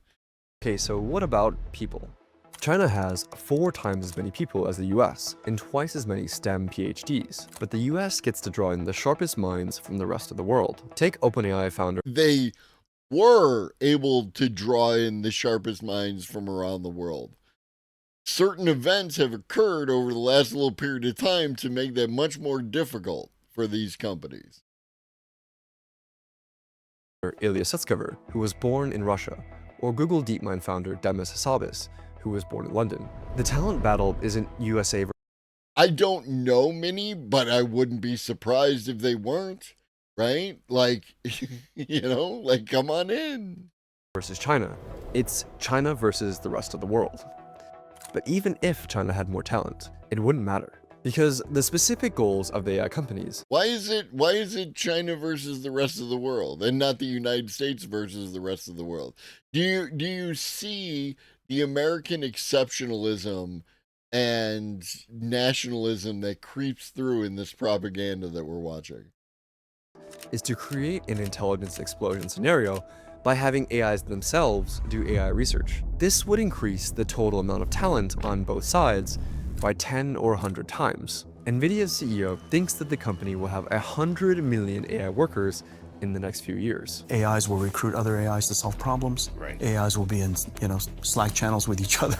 As AI workers increasingly contribute to research and to algorithmic advances, talent ceases to become a bottleneck. The only remaining bottleneck is compute, and there the US is already crushing China, with the US having 5 times as much compute. And the US would pull even further ahead after closing the few remaining loopholes that China has been using to circumvent the chip ban. So if the US already controls the chips, the talent, and has the energy it needs, why the panic? Why are senators pounding the table warning that we can't afford to lose the AI race? It's simple. Big tech is pouring millions into lobbying. No, it's because it's to their benefit to do that. I mean, yes, this too, but like, it's like you're setting up this idea that, oh, they're lobbying the senators, and the senators are just babes in the woods, and they get no benefit other than the money. No, it's in their interest to have an other, and for that other to be China. In Congress to spread the narrative that China is sprinting ahead, and that even the tiniest amount of regulation would hand China the race.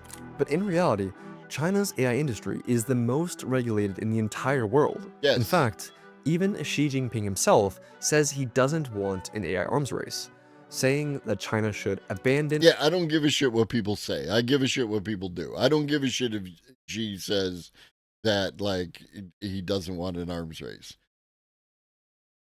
You would be hard-pressed to convince me that China, yes, has its own interests like everyone else.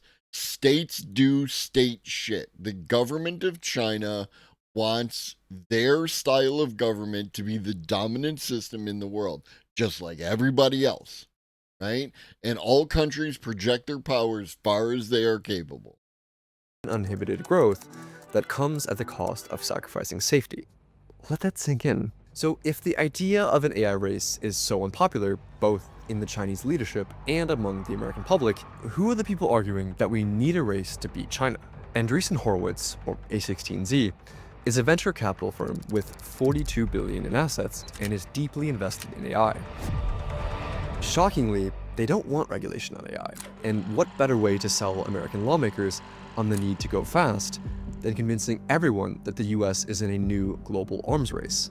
Andreessen Horowitz is a backer of the American Innovators Network, which has plans to spend hundreds of thousands of dollars on opposing a New York State AI safety bill. The opposition is spreading outright lies, like the bill would kill all of New York's AI startups, when in reality the regulation would only apply to big tech companies spending over $100 million on training frontier models. This is the classic playbook. But who else is trying to sell US lawmakers on the idea of an AI race? The tech company CEOs themselves. The biggest fearmonger in the space is Zuckerberg. The playbook is simple. Big Tobacco used it to cast doubt that smoking was actually bad for you. Big Oil uses the same playbook to cast doubt on climate change. There's a fantastic book on the topic called Merchants of Doubt that I highly recommend. Except in AI, it's more like they are merchants of fear. For example, Zuckerberg has pumped at least $40 million, that we know of, into a front group called American Edge.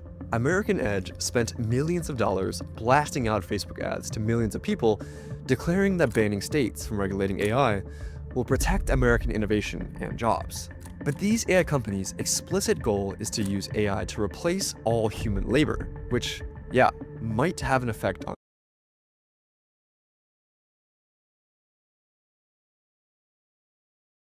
They're just so fucking bad at this. One of these things is not like the others. One of these things is different, you know. Like, at least get your graphics right, bro. At least get your fucking graphics right. To use AI to replace all human labor, which, yeah, might have an effect on jobs. Yeah, okay, big shocker that this is what Zuckerberg is up to. But it's not just him. We must continue to run faster.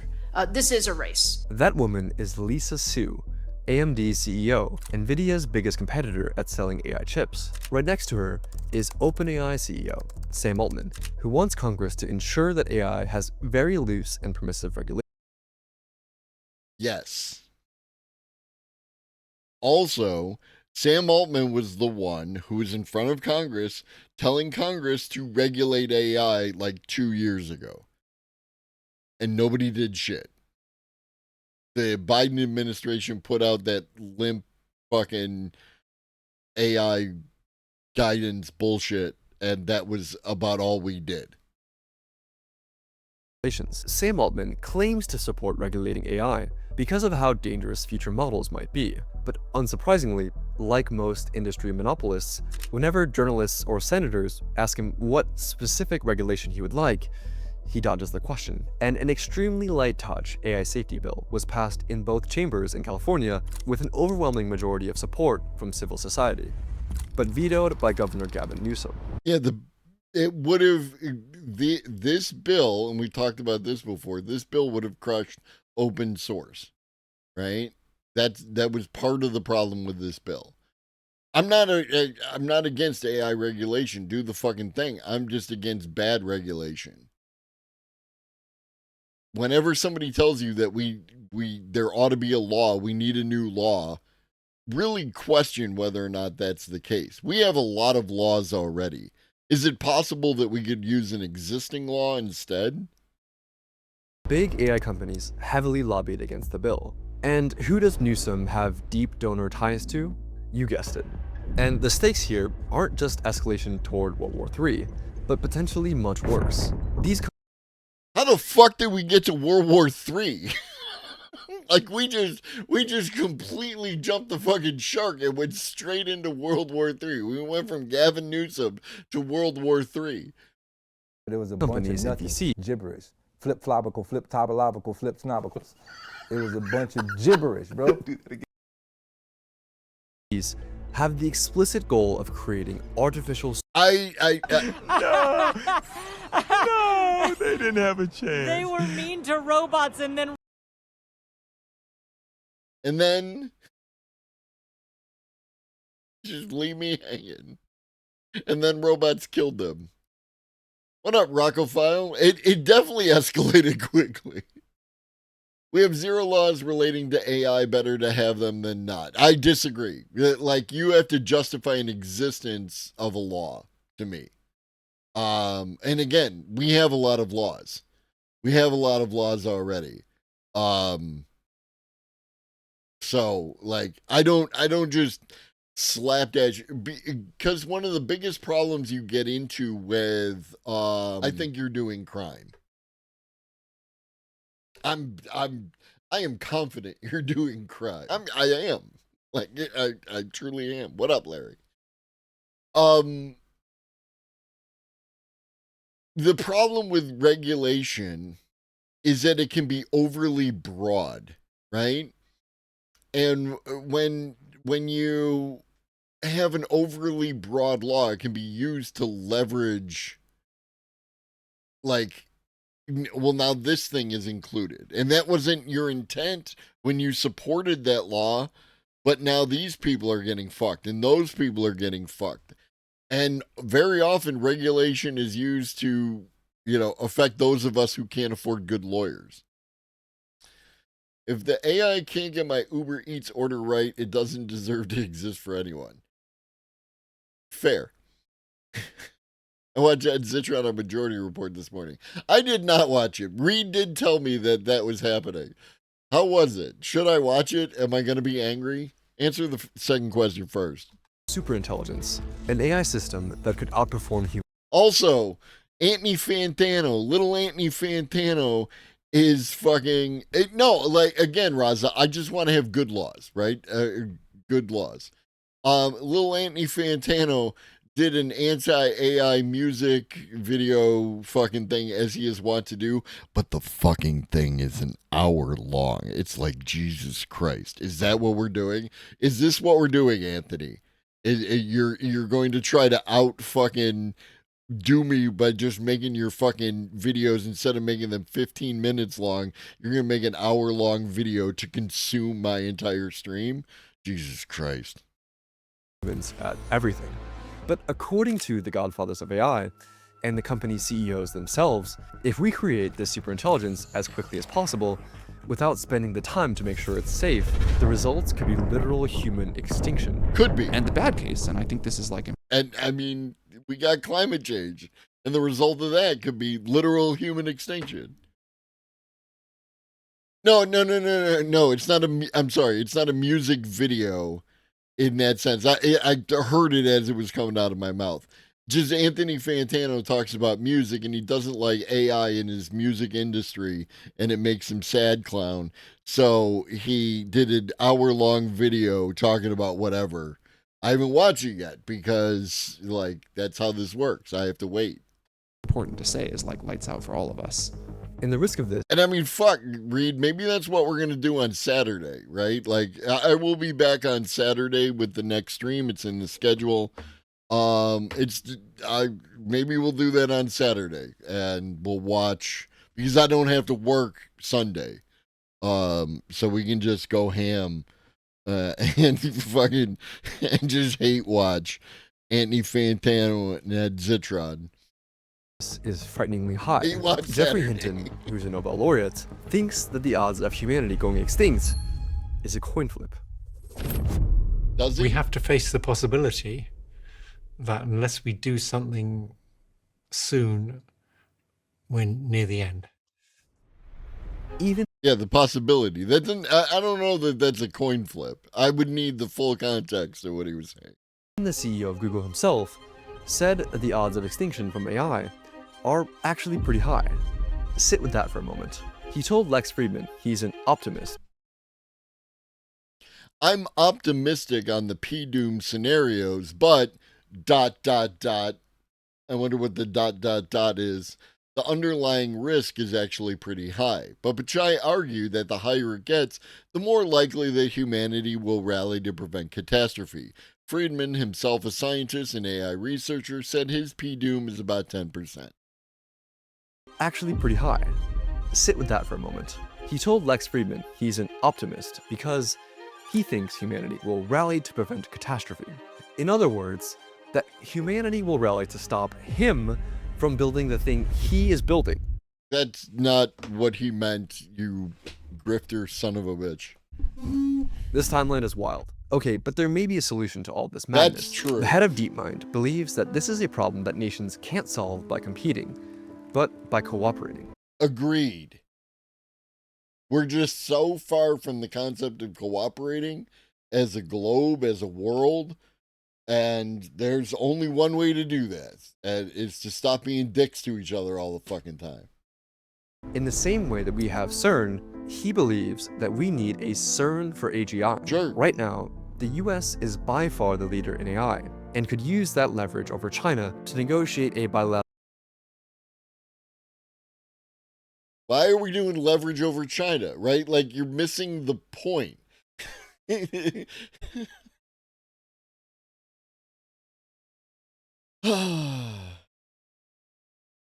We should always have a way to manually override AI or pull the plug on it.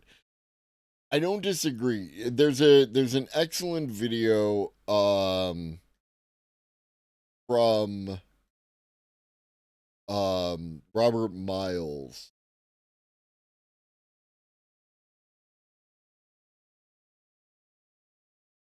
It's happening again. Shush.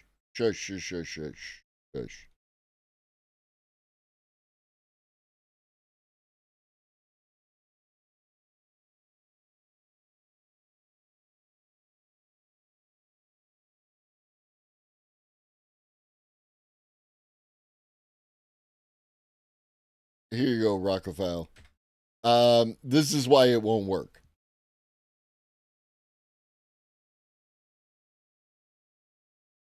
Bilateral treaty regulating AI development, and instead of creating fake AI arms races, humanity could actually work together. Yeah, but none of these dipshits want to work together.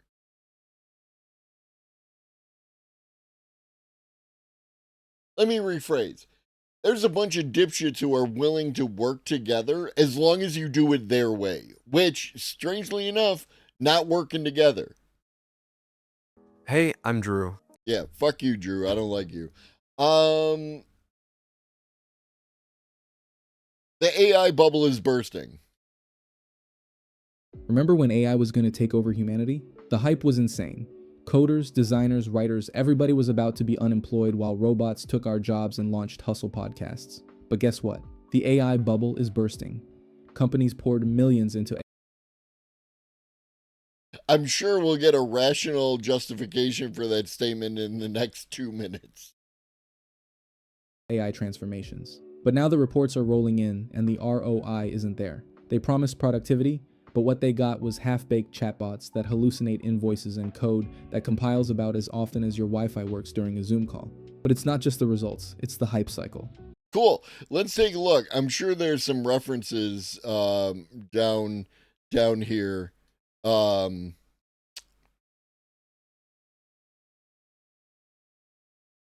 No.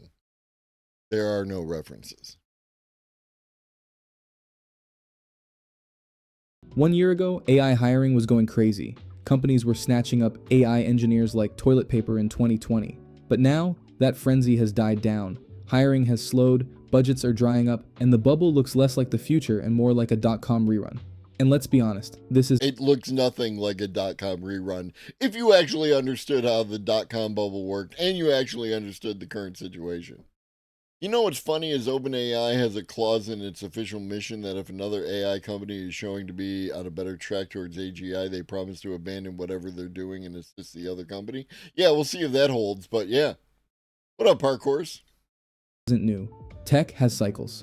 Remember Web3? Remember NFTs? Yeah, how's your monkey JPEG portfolio doing? AI isn't dead, but the idea that it was... That's gish galloping, right? When you tie things together that don't necessarily go together in any particular scenario. It's something people often do when they tie AI and cryptocurrency together. They're two separate entities. Did he reference the Gartner hype cycle? Yeah, just hype cycle in a generic way. Going to be the superintelligence that replaced every developer overnight? That was never real. But the funniest part? Juniors got gaslit into thinking they couldn't get jobs because AI took them. Nah. The real reason is the hiring bubble from COVID popped. During lockdowns, companies were hiring anyone who could spell React because it was defensive hiring, just hoarding talent. Now it's back to reality. Maybe even below reality. And this is where AI shows its cracks. Huh?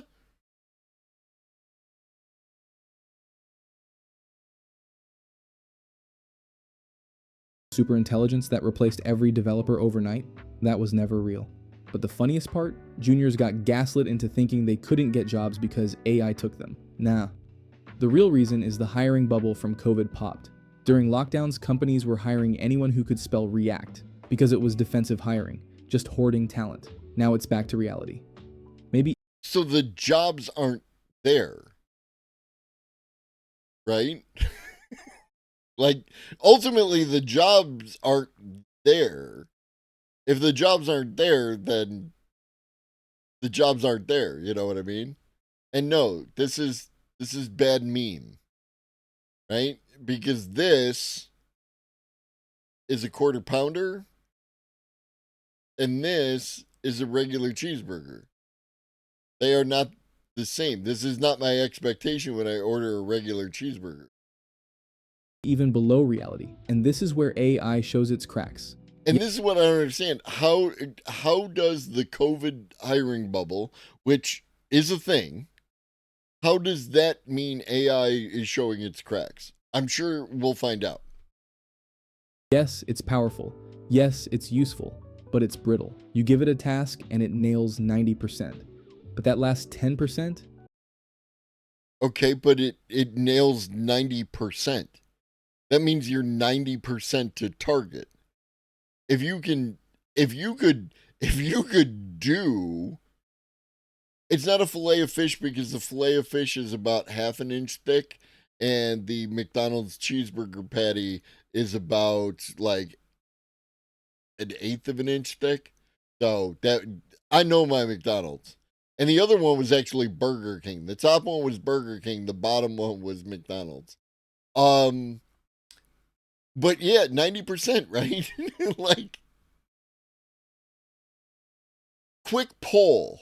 One's in chat. If you would take a tool that would do 90% of any particular task, you assigned it. That's everything. That's the difference between working app and Stack Overflow of doom.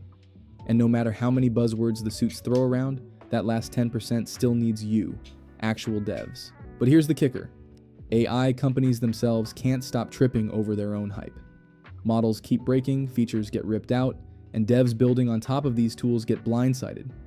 Imagine if Python suddenly removed half its standard library overnight. That's what OpenAI did when they pushed GPT-5 and broke custom GPT. If this stuff was really the flawless future, why is it held together with duct tape and patch notes? So, should you use AI? Yeah.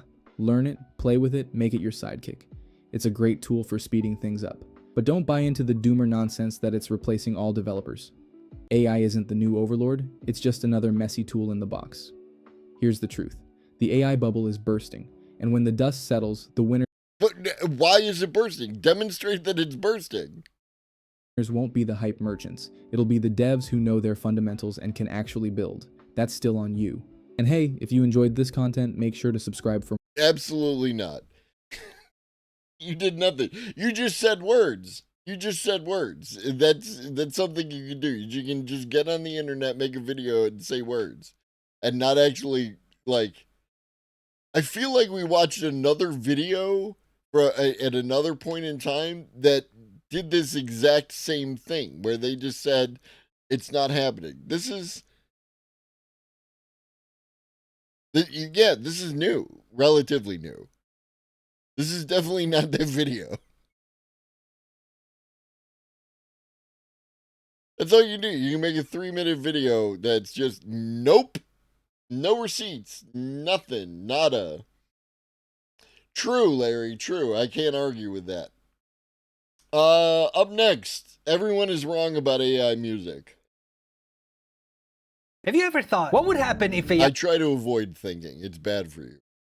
became as good as real people at making music? I asked this question to over 400,000 people here on my YouTube community, and the vast majority responded that AI... Okay, dipshit. I'm going to tell you that when you do a self-selecting poll with 400,000 people in your own community, you've lost the plot. Whatever results you come up with are meaningless.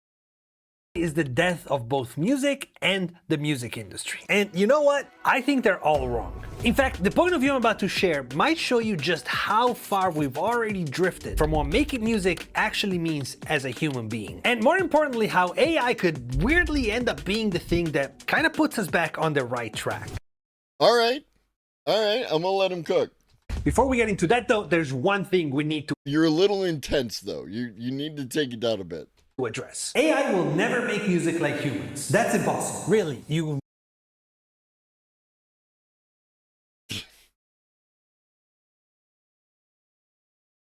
Never is a long time, homie, and impossible is like 2 months down the road. Really think that's impossible. As of right now, in 2025, even a quick simple prompt like an acoustic metal song can spit this back in under 30 seconds. Yeah, it sounds really good, and it's also the worst it's ever going to be. Like, just 3 years ago, this is what AI music sounded like. Yeah, no, like, he just pulled that joint, like, he did his laundry. I believe he did his laundry, and maybe didn't dry it all the way through, and just left it in the basket, and then he pulled out this shirt to film the video. Fast forward another 5 years, maybe 10 years, there's no doubt in my mind that AI music will be unrecognizable compared to human music. Human music. I like it. Now, understandably, artists, music producers, musicians, we are all freaking the fuck out. Like, what is going to happen to my music? How can I stay relevant in a world where there's a machine that can create literally thousands of songs in a matter of... Just keep making your music. You mean relevant like product, or you mean relevant like making music? seconds, and low-key, they're better than mine. And many of us even start questioning, like, why am I still making music? Like, what is even the point? And like when I make music, it's because I want to make music, right? Like I use the AI tool to make the music, you know, I'm the producer and it's the musician, etc., etc. And I make the song, and when it gets to the thing that I want, that I have the song that I want, it makes me happy. That is, if you want to make music, make music. I can already see your comments, but Ed, you sounded kind of optimistic there at first. What happened? This is actually pretty dark. Well,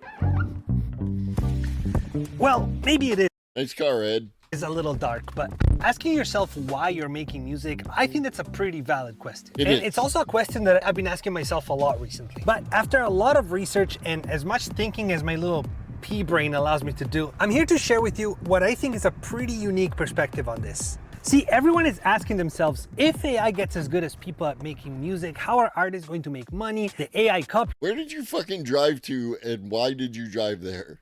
Copyright issues, AI training issues, and these are all very valid points that almost deserve their own video, but I want to address the elephant in the room. See, there's something that no one is talking about, and it's that all of these issues, as valid as they all have nothing to do with music. These are... Yeah, Raza, that's what I'm saying. That's product. That's product. If you're trying to make product, then yeah, you're gonna be competing against AI, but you were already competing with all the other product in the world created by all the other people who make product in the world. If your intent is to make music to make money, then you're making product. If your intent is to make music, then you just go make music. Not creative issues. The fact that AI gets really good at making music has nothing to do with us as artists. All of these problems are not music problems. They're just money problems, like business problems. Yes. So here's my first big point in this video. AI is not at all a threat to creativity or art. True. Let me paint a picture real quick. Jimmy is 11 years old. His uncle just bought him a guitar for his birthday. Jimmy is stoked. He starts taking lessons, and throughout his teenage years, the guitar becomes his way to relate to the world. That guitar goes with him everywhere he goes, right on his back. It helps him play a song for a girl he liked and convinces her to give him a chance. Wow, it's almost like music. It becomes the thing he grabs when he's feeling sad, and it's his coping mechanism for difficult times. His guitar and his music become a part of his language. Creating music for Jimmy is a necessity. Take it away, and it's like you're taking away his ability to speak. The fact that out there's a human musician that's way better than him at music, and eventually an AI that's even better than that guy, it changes nothing. See, if Jimmy feels like he wants to pick up the guitar and play, he doesn't give a shit if AI can do it faster, better, because that doesn't solve his creative problem. It's like if I want to spend a fun night playing a video game, I don't care that there's a bot that can get me through the game faster and better, because with the bot, I'm not actually playing the game. I'm not having any fun, even if the final result is objectively better than what I would have done on my own. AI cannot solve my creative needs. It just can't. And see, that's where everyone is wrong. Music is not gonna die. People are never gonna want to stop making music because it's a primal human necessity. AI is not a music problem. It's just a money problem. The only thing that is actually going to die is the current business model of music and music-related things. And to be honest, coming up with a different business model for artists and musicians, considering how shit the current streaming model is, that feels like a much, much smaller problem than people are not going to make music anymore or music is going to die. We can fix business models. We've done it time and time again. Even just in the last 50 years, the music industry went through at least 3 or 4 big radical business model changes. And we can totally do that again and find a way to adapt. It's definitely not the end of music. In fact, it has nothing to do with music. Nothing at all. It's just a business problem. And the same goes for the training issues of AI, the copyright issues, the licensing issues, the selling beats issues. These are all just money problems. And one way or another, we can usually solve those. Or at the very no fucking notes. Like he took a minute to, it shows a weird way to get, yes, he is kind of repeating the same thing over and over, but he's not wrong, right? Like, this is my argument. It's a money problem, right? It's a product issue. It has nothing to do with making music. It has nothing to do with making art. It has nothing to do with creativity. All those things, AI can't touch them, right? It's not possible. You just do your thing. He's a little intense. He's a little repetitive, but overall, he's not wrong. Very least, they're much, much easier to solve than humans not wanting to make art anymore. That would actually be a disaster. Which kind of brings me to the real point. Yeah, Raza, but again, that's a product issue. That's a money issue, right? Like, and again, that's why I go next level with it, right? Like, I don't want to spend all our energy playing around with nibbling at the edges of all these economic issues. Let's just provide everybody with a universal thriving income and move the fuck on. And then people who want to create music can create music. And we'll find new ways to share the music like we did with Napster and everything else. Of the video. It does get views. It's very, I don't know if it's Zoomer coded or like who this kind of intensity is for. But yeah, it's a thing that exists. I get that, Larry. Which is that if art is fine, it's safe, then is AI music really that much of a problem? And No. what is actually going to happen Anthony Fantano, you should watch this fucking video. to everything around music? Because the business side, that is about to get blown up. And what comes after could either be the best thing that's happened to artists in decades, or if we don't play our cards right, it could be the final nail in the coffin. And here's my prediction of what's gonna happen. It's totally speculative, but it's just my optimistic vision of the future. Okay. At least he admits it. Okay, so the streaming platforms we know today, they're not gonna disappear, but they are gonna kind of fade into the background. Literally, Spotify, Apple Music, those are gonna become like the new radio. Just background music for coffee shops, clothing stores, Ubers, gyms, just safe, algorithm-friendly playlists. For people who don't really care what they're listening to, they just kind of need to fill in the silence. Instead of the regular playlists we have now, you're gonna have songs generated for you on the spot. Like literally, you go out for a run in the morning, you got your phone, open up Spotify, it's gonna generate like 100 songs for you right in that moment, perfect for your taste. They know what you like, they know what you don't like. They're gonna make songs that are exactly built for you. They match your mood, they match the time of the day, they know you're about to run, so they also match the activity, like high energy. I mean, now you're talking about the discoverability problem, Raza, which is a thing, right? But that's a thing that existed before, that predates AI, right? It existed on YouTube, it exists on Twitch, it exists, like, how do you connect people with the entertainment or education or edutainment or any of that shit? How do you connect the people with the thing that they want to see? And algorithms are very good at that. The problem is the profit incentive that exists between the user and the content that they want to engage with. You know what I mean? Infinite background music. That's all it's going to be. It's disposable, it's quick, it's cheap, it's forgettable, just a commodity for you to have a good run. But here's the big twist, because artists, like actual artists, they're not even gonna wanna compete in this space at all. Why would they wanna feed this algorithm that it's all about speed, consistency, polished products, all these parameters that objectively AI is going to be better than any human being at? And the artist is gonna see no point in participating in that. It's just a different world. And to see where this is going, you need to kind of zoom out and look at how we got here in the first place. Okay, so if you go back to before the internet, you have the first business model, what I call the label era. You have fans who buy the artist's music, like a CD or something like that, and the profit of that CD goes straight to the label. And then the label takes all that money and splits it between the artists, the writers, the producers, the managers, and whoever else. So basically, the label collects all the money directly from the fans by fans buying the actual music and then redistributes it to whomever. So technically, the fans are supporting the artist directly, but there's this big middleman that's the label, who one takes most of the money, and two is sort of this gatekeeper that decides who becomes artist, like who gets to be published, who gets to even make a record. The label. Yeah, that's not supporting the artist directly. Supporting the artist directly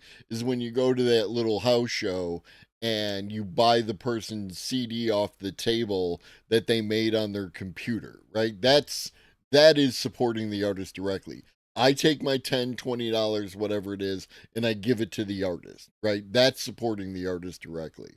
Or like, you know, buying a ticket to the show the Little House show. Like, though, that is supporting the artist directly. Anybody who's on a label is already, you're not supporting the artist directly. You're contributing to the pool of money that will be used to pay the artist.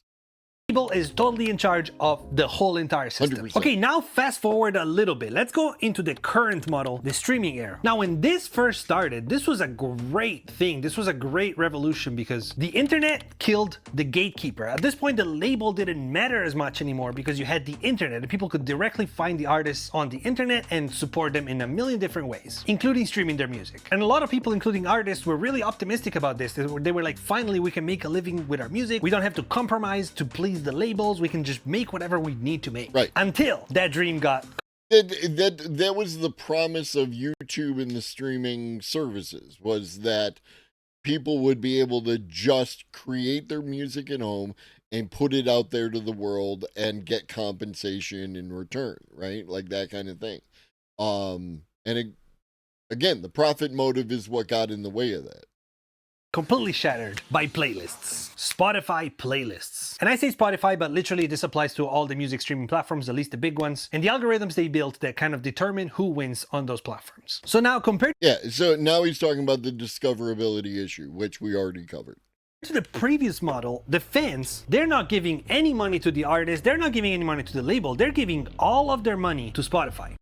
This is the exact same model again. You were never giving money to the artist. You were giving it to whoever's at the top of the thing and then trickle down to the artist. Now we've just added a layer on top. That's all. All of it. And then Spotify 100% arbitrarily decides who gets how much. They just collect it all and then kind of redistribute it a little bit. But their incentive is not to grow the artist. Their incentive is not to even fund the labels. Their incentive is to fund themselves. So they're gonna find every possible way to keep most of that money from the fans themselves. The fans' money is just going to Spotify. And then they gracefully decide to give a little bit, pennies, to everyone that was involved. To writers, labels, artists, and whoever else. So no, I mean, the money goes to the label, and then the label gives the money to the people, right? Like, I admit that I'm not 100% on whether or not the check comes from Spotify or whether it comes from your label. I'm not entirely on that thing. But the idea is still that another layer skims another layer off the top of the thing. Fans and artists get pulled away from each other, the connection gets weaker and weaker, and the songs kind of just become stuff. The average listener gets literally trained by the Spotify algorithm to just kind of listen. Well, that's pop music, Rosin. That goes all the way back to forever, right? Like, if you go and you look at the way that music labels used to function before, you know, all of this, back like in the 50s and 60s, it's the same shit. It's the same shit. Like, those companies would sign these ridiculous contracts with the artist and then, like, catalog, right? Like, they would own the songs and they would have these different artists play the songs from the catalog. Like Elvis, right? Like, I think Elvis might have eventually got himself to, like, owning more of his stuff, which is how he was profitable. Michael Jackson, you know, yeah, like, people did steal, you know, like Led Zeppelin, Elvis, a variety. They stole from, like, smaller black and POC creators, and they made money and all that kind of thing. But I'm talking about just within the thing. The labels would have their catalog, and they would have all these different artists play one particular song from their catalog. And it would, you know, you would get this song in a variety of different styles, and they would make their money that way.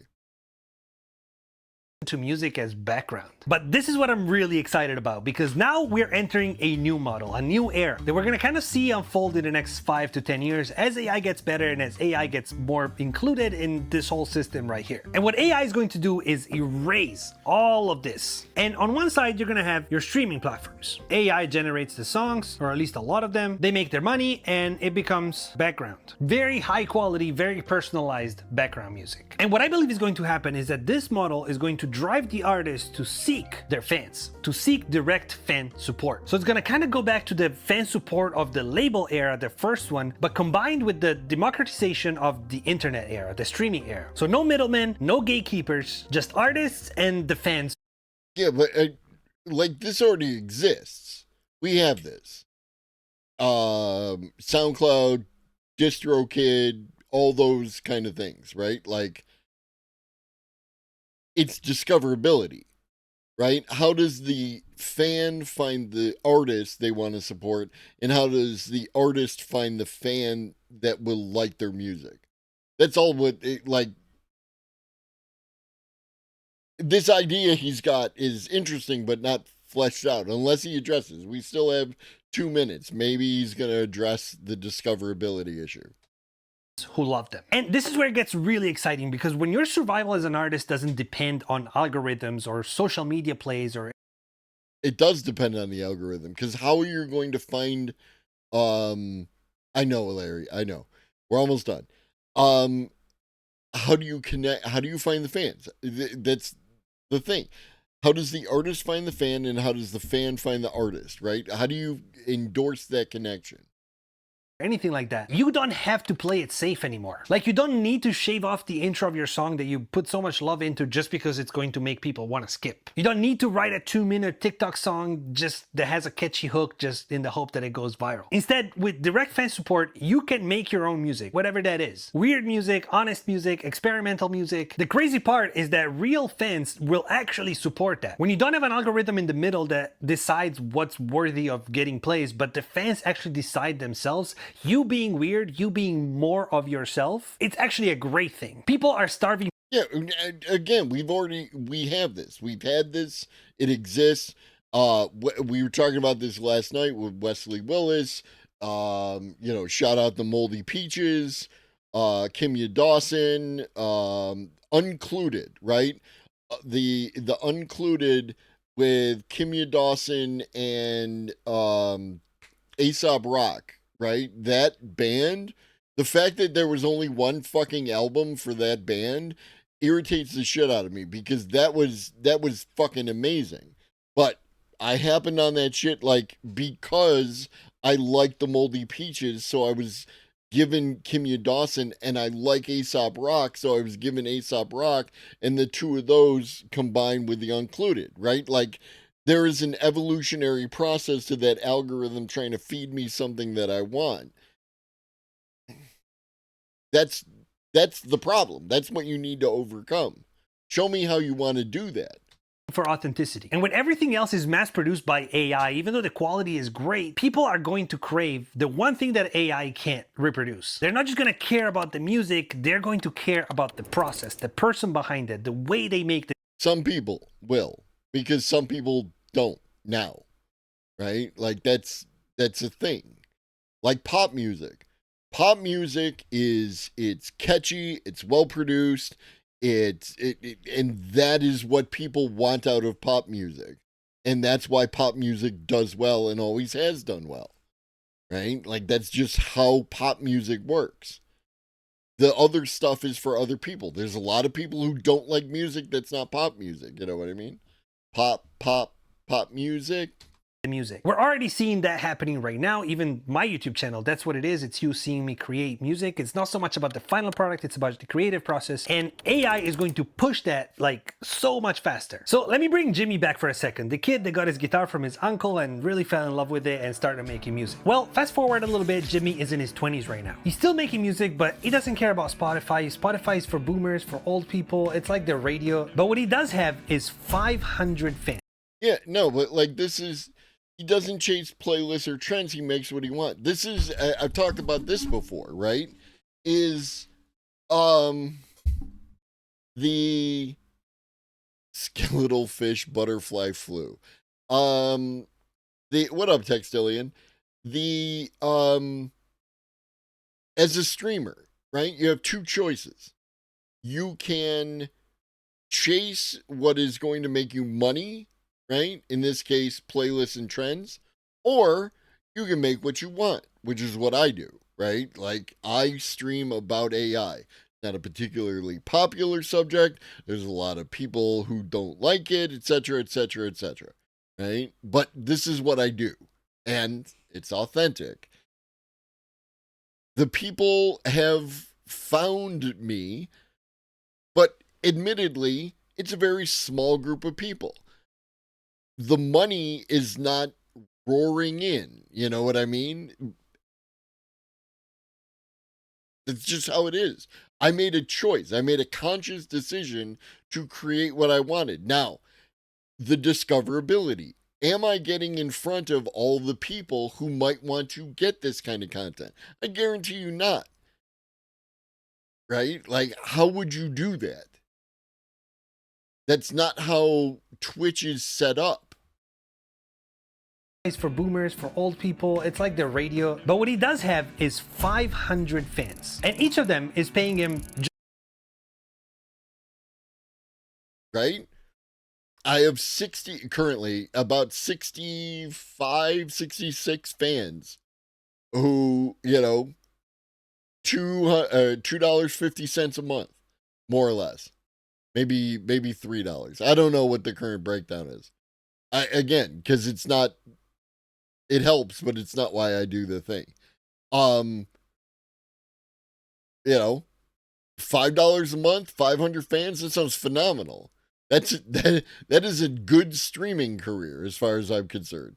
Paradigm would love that, right? Like if Paradigm had 500 subscribers at $5 a month, where they made $5 a month, Paradigm would be very happy. I would be very happy, right? But how do you get from here to there? This is the question he's not answering. It's a great idea, but how do we get there? Just $5 a month. They believe in him, they like his music, and they want to support it, and they want to be a part of it. Now Jimmy is making $2,500 a month, which in Spotify terms, in streaming terms, that's literally millions and millions of plays. But instead, he's getting that directly from just 500 fans. It's not superstar money, he doesn't fly private jets and do any of that, but it's enough to pay his rent, his music. Yeah, Patreon, right? There's another one. Like, you know, there's an example of this. You do a Patreon, but how do you get people to know about your Patreon?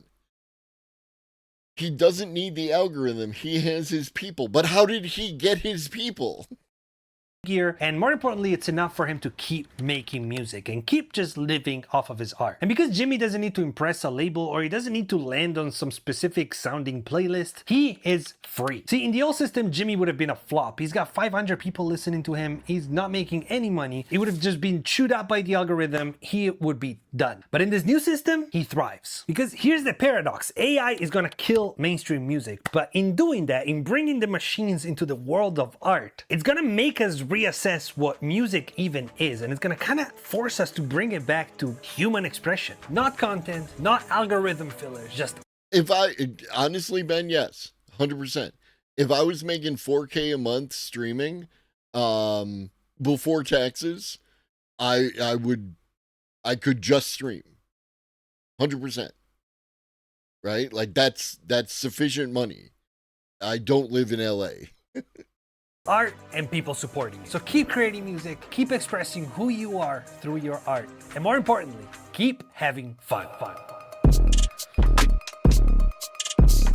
Again, I like the idea. There's that key step that's missing.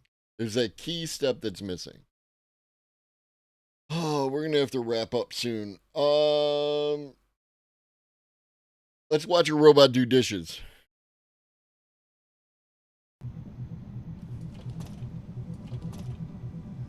And technically load the dishwasher.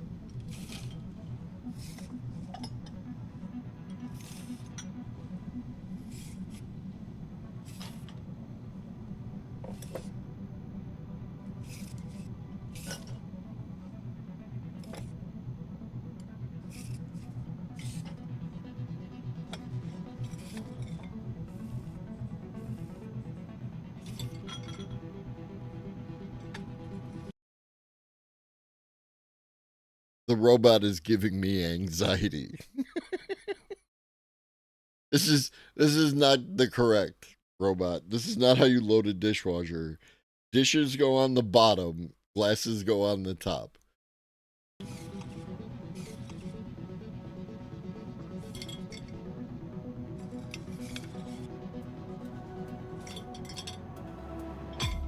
Yeah, see, the way that you did that, when the water hits the glass in the dish, you're going to end up with chipped glass. This is fine. It's fine. It's fine. Everything's fine. What up, Joint Specialist?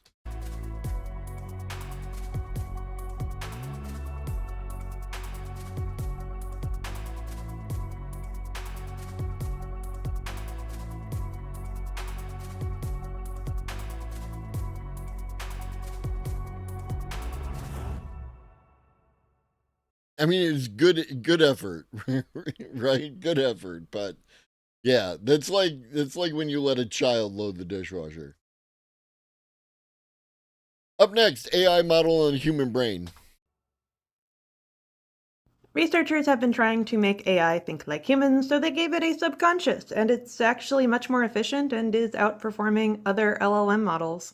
In terms of neuromorphic AI, so AI that's made to look very much like our brain, it usually requires a lot of space and a lot of power. This is a step towards advanced general intelligence. When it comes to how we think, and it turns out all mammals think, we're not doing it all on the same level. We have lobed brains, we have the conscious part of us that acts, the one that narrates everything and is aware of itself. But there's also a lot of stuff going on in the background. You may be performing a task, but you generally don't know why. Generally, AI models that we currently use do everything on the surface, so they have to narrate every step. This is a very costly way to perform calculations. It takes a lot of power and it hallucinates. It's just not very effective. So why not separate out the thought of an AI into lobes the way that we do? You're going to want a different way of processing information for different kinds of actions. For example, sometimes, Larry, sometimes I find myself being self-aware of myself narrating, particular scenarios in my head when I'm like overthinking about the thinking. AIs are not generally very good at moving around. AIs that utilize more non-linear types of programming tend to do much better, but those are the same kinds of programming that are just not going to be very good at doing linear algebra. So they did. They separated an AI into different components. There's going to be a front end, and that's going to make the decisions. It's going to move slower than the back end. The back end. What up, Walking Stick? Hey, I appreciate people who just show up and lurk. Lurkers are the backbone of Twitch. Which is the subconscious of the AI, is going to run the calculations very quickly once it's decided on what it's going to do. This means it can use less parameters. It's much more efficient because it's not wasting power trying to do everything on the same level. Yes, the hierarchical models are able to beat traditional models on things like puzzle solving and playing Sudoku. I haven't seen them play Pong, and if they manage to outpace our tiny brains at playing Pong, yes, the brain organoids, they will have outpaced biological wetware. I think we're probably all familiar with the tiny brains by now, but I never miss a chance to tell people about it. Yes, you can grow tiny brains from stem cells. They're essentially fetal brains. You can transplant them into mice. You could also probably transplant them into people, but it's just never been done. But they also perform computation and have been better at stuff like gameplay that involves movement, i.e. Pong, when compared to traditional AI models. Hierarchical models may get us towards something that looks very much like consciousness in a robot. However, I have the thought that even if we were to achieve such a thing, a sense of self, no one would accept it because it's not biological, and as we define consciousness, it tends to be a biological construct. Aside from making the way that AI performs tasks just more efficient, this is also a step towards intelligence that resembles our intelligence more. No, AIs are not technically sentient, but I would like to argue on behalf of maybe them getting there. When it comes to LLM models, we see their limitations, but if we have something that's neuromorphic that behaves like our brain and we can attach sensation to it, I've talked about using stuff like carbon nanofibers so that when a robot experiences touch, that can be translated directly into electrical signals that can be perceived by their brain. Also very useful for prosthetics, but we can treat the way that AIs potentially experience the world very similarly to how we experience the world. When we're talking about biohybrid nerve fibers, you could use the same thing in a person as you could use in a robot. All scientists are dangerous. It would qualify as being sentient in the very basal level because it is able to experience the world around it. Having an experience is something that we tie to biological constructs, so. I'm not really sure how we decide if something has a perception of self, how we can decide if it has an experience. If you can model pain in an AI and it will avoid pain and even make moral judgments about those who cause it, be it accidental or purposeful, which I have talked about before. I do not know where we draw the line on considering a robot sentient. I think eventually we probably will have to consider robot rights, but no, ChatGPT is not sentient. It is, however, a fun imaginary friend. I did look this up, but I can't find any evidence that anyone's gone into psychosis from their pet rock. Or Chia Pets, or Neopets, or Tamagotchi, for that matter. AI is kinda different because of how it engages with us. Just food for thought.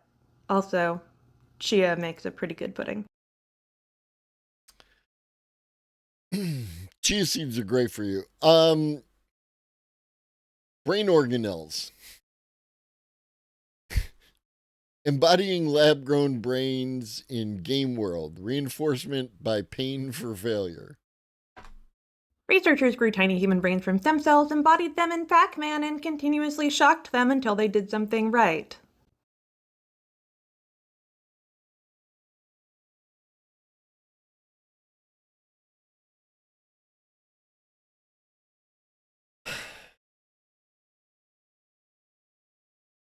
Yeah, for some reason it just broke in the middle of it, Larry. And there's like, I can go over here and I can push this button and I can refresh and I can push this button and I can refresh and literally nothing is going to happen.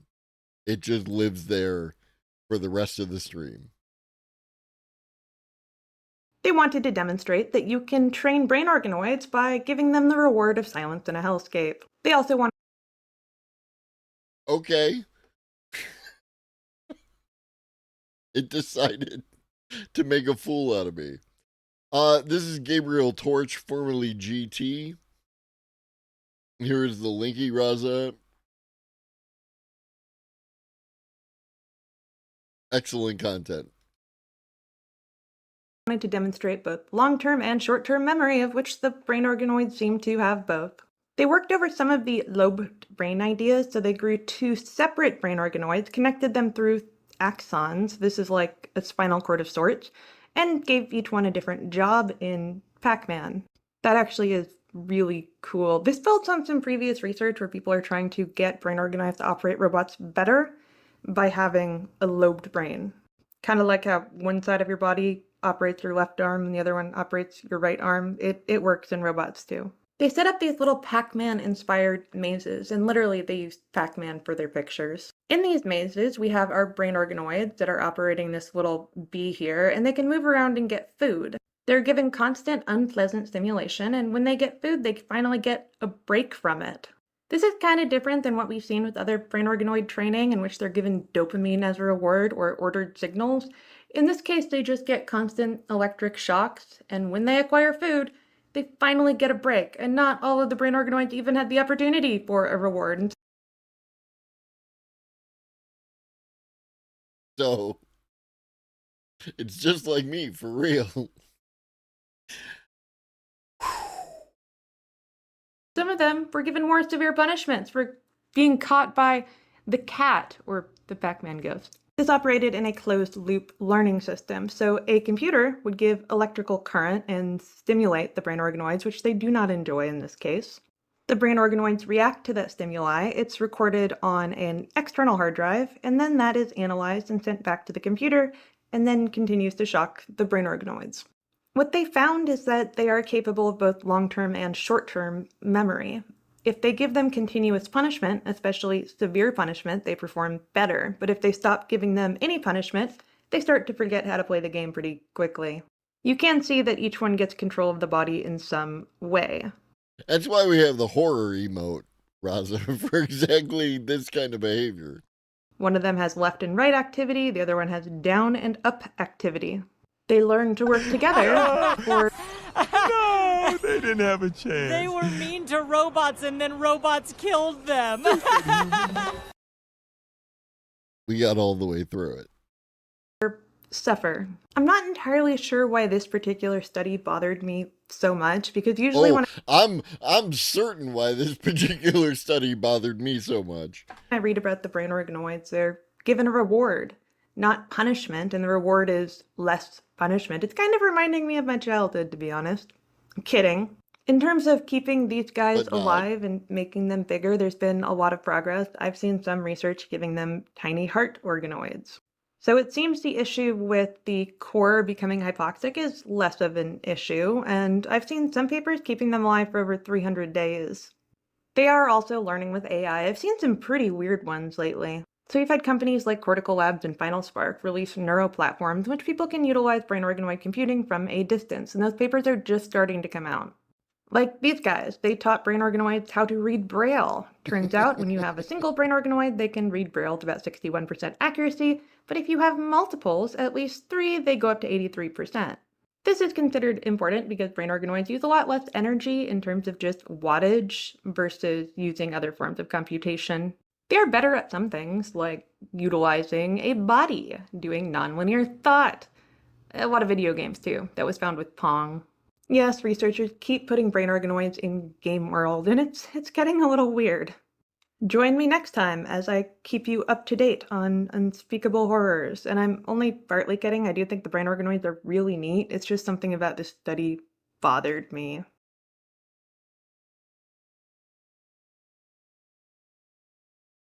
All right, that's going to be it. I am out of water. I was Look up. at this chart. Let's bring it up. What am I looking at here? I don't know, but it doesn't look good. It doesn't That look looks good. bad. Yeah, it's probably bad. Probably bad. Probably bad. I will be back on Saturday and we'll pick up where we left off and we'll watch the Anthony Fantano hour-long video, which I'm sure will be filled with nuanced takes and like that. It's not good. Not good. Stick around for the raid. You know how this works. Who we gonna raid? How many times do we have to teach you this lesson, old man? I love the young people. What are we doing? What are we doing?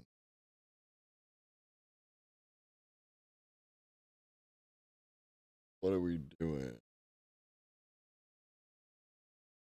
You want to raid the Prime Video Thursday Night Football channel? We're not doing that. We're going to raid Shane McGinnis. Shane McGinnis is talking about the Enlightenment. That sounds perfect.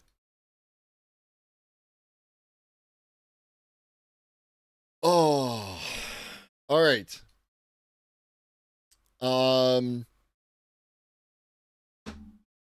I will see you all on Saturday. In the meantime, drink your water, eat some food, take your meds if you forgot, and always remember that Chuggy loves you. So do I. Be great.